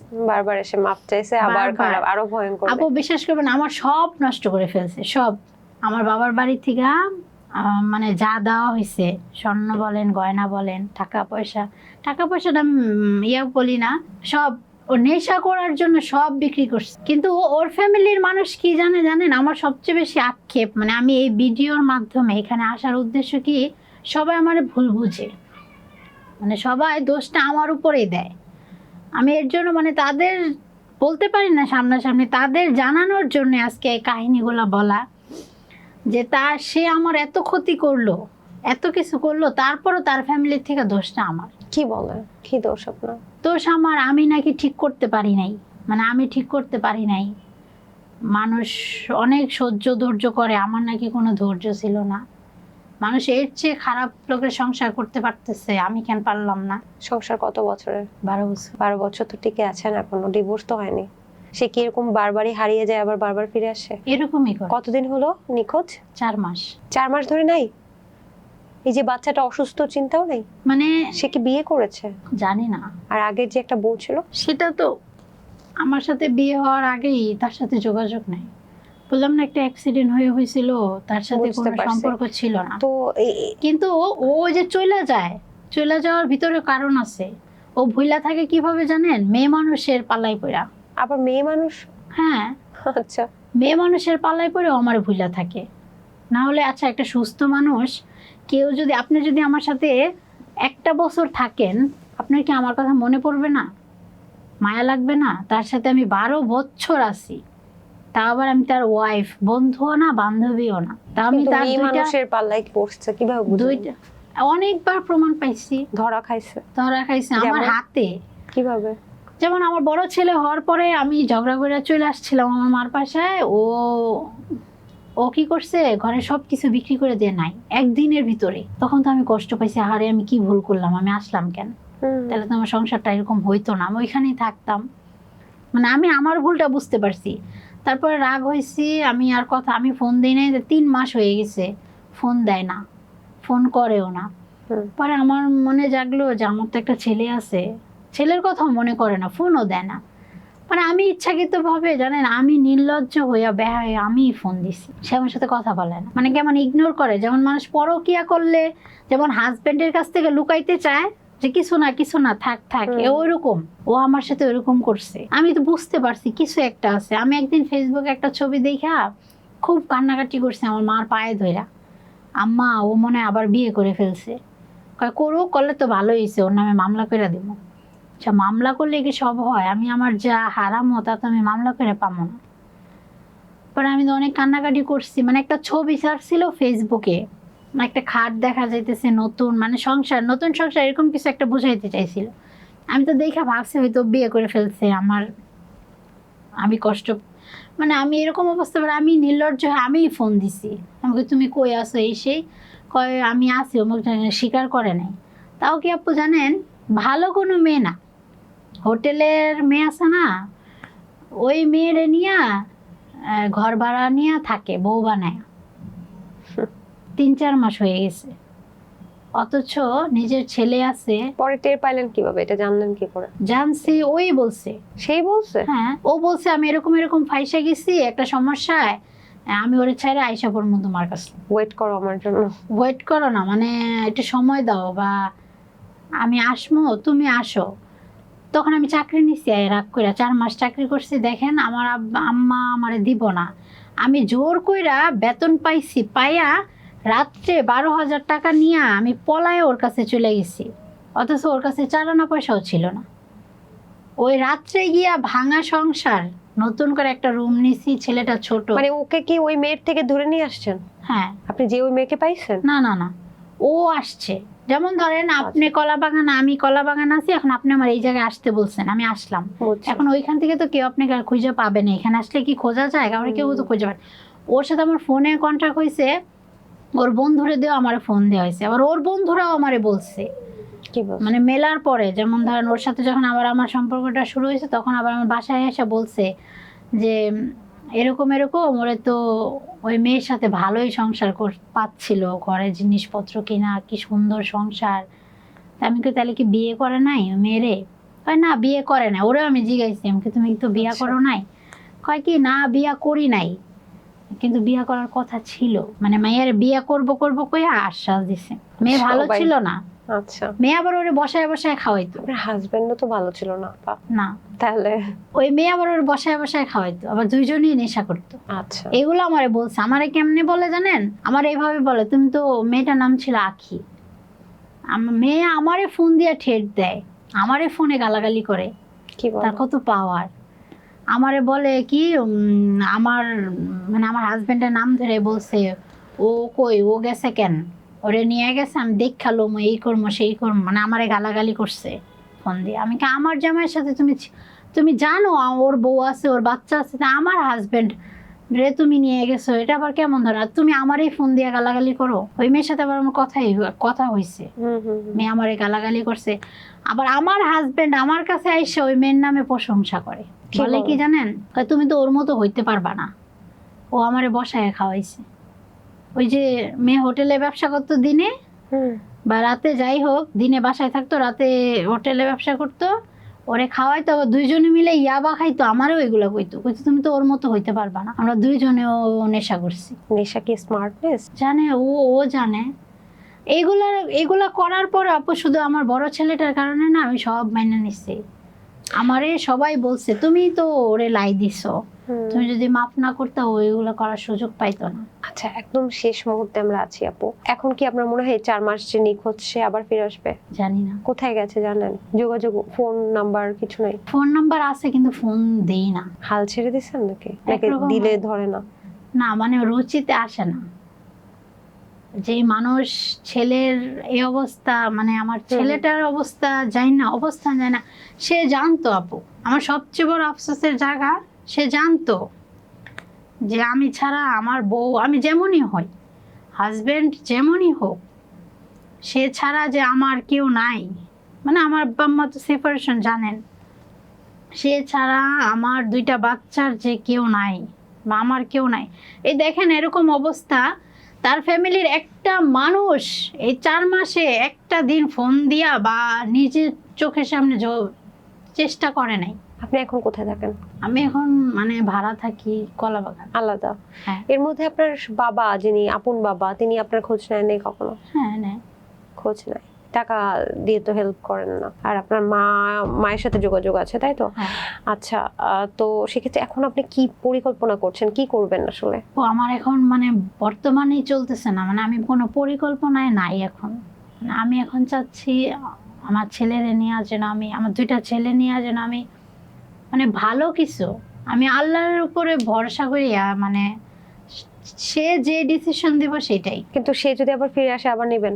না, আসলে আপনি তো ভালোবাসেন, পারবেন? মানে আমার কোনো ইচ্ছা নাই আপু। আমি শুধু চাই কি, আমার 2 ছেলের দায়িত্ব যেটা, যেটা কর্তব্য, সেটা যাদের পাওনা, তো রিহ্যাবে দেয়া বা কোনো ধরনের মাদক নিরাময় কেন্দ্রতে দেওয়ার কেন পরিকল্পনা করছেন না? এখন তো সে আপনাকে ছাড়াই চলে গেছে। তার ফ্যামিলি, শোনেন, আমার কারো সাপোর্ট করার জন্য কারো দরকার আছে না। আমি তো একাই হুটহাট কোনো ডিসিশন নিয়ে চলতে পারবো না। বুঝতে পারছি। ভবিষ্যতে কি বিয়ে করার ইচ্ছা আছে বা কিছু? এখনো পর্যন্ত নাই। কেন, আমি এখনো ওরা ডিভোর্স দিতে পারিনি।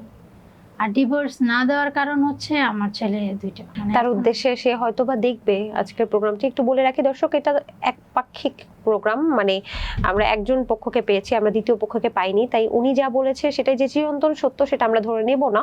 যদি অন্যের পক্ষের কিছু বলা থাকে তাহলে অবশ্যই এইটা গণমাধ্যম, সবার জন্য উন্মুক্ত। তার জন্য কিছু বলা থাকলে ক্যামেরায় বলতে পারেন। কিছু বলা নাই তার জন্য?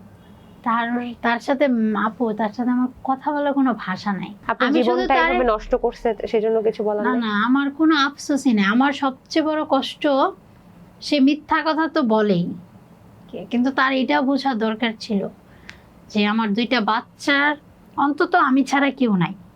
আচ্ছা, মানে আমার হাজবেন্ড ছাড়া দুইটা বাচ্চার কেউ নাই, সেটা তার বোঝা দরকার ছিল। বা সে বুঝতো যে ও ছাড়া তার বাচ্চাদের কেউ, যে ভাত দিব দূরের কথা, জিজ্ঞেস করার মতো কেউ নাই। এখন কি আপনি জব করছেন? জব করে ওদেরকে পালছেন? আচ্ছা, আমরা একদম শেষ মুহূর্তে আপু, অনেক ধন্যবাদ আসার জন্য। আমরা আপনার বাচ্চাদেরকে ঢুকাবো এবং তাদেরকে একটু দেখাতে চাচ্ছি। আমি জানি না ও কি আসতে পারবে, একটু আপনি হেল্প করেন। ততক্ষণে আমি একটু দর্শকদের সাথে কথা বলে নিই। জি, বাচ্চাদেরকে একটু নিয়ে আসেন। দর্শক, আমরা এই মুহূর্তে আমাদের জোনাকি আপার যে বাচ্চা, দুই বাচ্চা, তাদেরকে দেখানোর জন্য চেষ্টা করছি। বাবা, তোমরা চলে আসো এখানে, তাড়াতাড়ি আসো, তাড়াতাড়ি এসো। দর্শক, একদম শেষ মুহূর্তে আমি বলছিলাম যেহেতু বাচ্চারা এখন অনেক কিছু বোঝে, এই কারণে আসলে ওকে ভেতরে আনা হয়নি। এখন আমি দেখাচ্ছি আমাদের জোনাকি আপু দু বাচ্চা। ও ছোট ছেলে, ওর নাম কি? জুবাই। আর ওই আপনার বড় ছেলে জুনায়েদ। জুনায়েদ, কেমন আছো? কথা বলে? বলো, কেমন আছো জুনায়েদ? ভালো আছো? আচ্ছা, তুমি কি করতে ভালোবাসো বেশি? কি করতে ভালোবাসো? জানো না? আচ্ছা, ওর দাঁতও পড়েছে দুটো না? ঠিক আছে, তুমি অনেক ভালো থেকো। ঠিক আছে, থ্যাংক ইউ ফর কামিং। ঠিক আছে জোনাকি আপা, আপনাকে অসংখ্য ধন্যবাদ। আর জীবন থেকে অনেক শিক্ষা নেওয়া হয়, সবকিছু আল্লাহ তাআলা ভালোর জন্যই করে। শেষ মুহূর্তে কিছু বলার আছে আপনার? মানে ওর উদ্দেশ্যে বলছি না, বলতে চাই এরকম সবার ক্ষেত্রেই, যে যদি কখনো বোরে রেখা যাইতে ইচ্ছা হয়, অন্তত বাচ্চাদের কথাটা একটু মাথায় রাখেন, যে বাচ্চার মানে সাপোর্ট দেওয়ার মতো কেউ আছে কিনা, বা আপনার ফ্যামিলি হোক, মেয়ের ফ্যামিলি হোক, কেউ আছে কিনা বাচ্চা দেখার মতো। আর যারা নেশাখোর পার্টনার নিয়ে জীবন ধারণ করছে তাদের উদ্দেশ্যে কিছু বলতে চান? তাদের বলবো, যখন বুঝতে পারবেন বাচ্চা হওয়ার আগে যে আপনার হাজবেন্ড নেশাগ্রস্ত, তখন এই রিলেশন মানে তারে ছাইড়া দেন। যত মায়া হোক, যত কষ্ট হোক, ছাইড়া দেন, না হলে মানে বাচ্চা কাচ্চার জীবন নষ্ট হয়ে যাবে। জুনায়েদের সবচেয়ে বেশি কোনটা আপনি পছন্দ করেন? ওর সবকিছুই আমার পছন্দের। কেন, ও আমার প্রথম ছেলে, তো প্রথম সন্তান সবার কাছেই প্রিয়। জুনায়েদ, মা কেমন? মা কেমন? ওকে এখান থেকে সরান। জানো না মা কেমন? জানো না? বাবা কেমন? বাবা কেমন? বাবাকে ভালোবাসো? ভালোবাসো? একবার হ্যাঁ বলো, একবার না বলো কেন? বাবাকে ভালোবাসো? বাবা কি মাকে মারে? বাবা মাকে মারে? মারে? তুমি বকা দাও না বাবাকে? বকা দাও না? তুমি কি পছন্দ করো সবচেয়ে বেশি? তুমি কি পছন্দ করো সবচেয়ে বেশি? মোবাইল। ঠিক আছে জুনায়েদ, ভালো থাকবেন। আপনারা অনেক ভালো থাকবেন, আপনাদের জন্য অনেক দোয়া। দর্শক, এই ছিল ইটস কমপ্লিকেটেড এর আজকের আয়োজন। আশা করছি পুরো আয়োজন ভালো লেগেছে। আগামী পর্বে আবার কোনো জীবনের গল্প নিয়ে হাজির হব। যেমন যেটা বলছিলাম যে নেশাগ্রস্ত পার্টনার আপা অনেকবারই বলছিল যে কখনোই ঠিক হয় না। এটা ওনার ব্যক্তিগত এক্সপিরিয়েন্স থেকে বলছে, তবে উন্নত বিশ্বের চিকিৎসা বা আমাদের দেশের চিকিৎসাও বলছে নেশাগ্রস্ত মানুষ ঠিক হয়। তবে নেশাগ্রস্ত মানুষের সাথে সংসার সম্ভব না, কিন্তু তাকে ফিরিয়ে আনা সম্ভব। সেই পদ্ধতিগুলো অবশ্যই আপনাদের জানা আছে এবং সেভাবেই একটা সুস্থ সম্পর্ক আমরা সবাই এক্সপেক্ট করি। সবাই ভালো থাকবেন, সুস্থ থাকবেন, পরিবারের সাথে থাকবেন।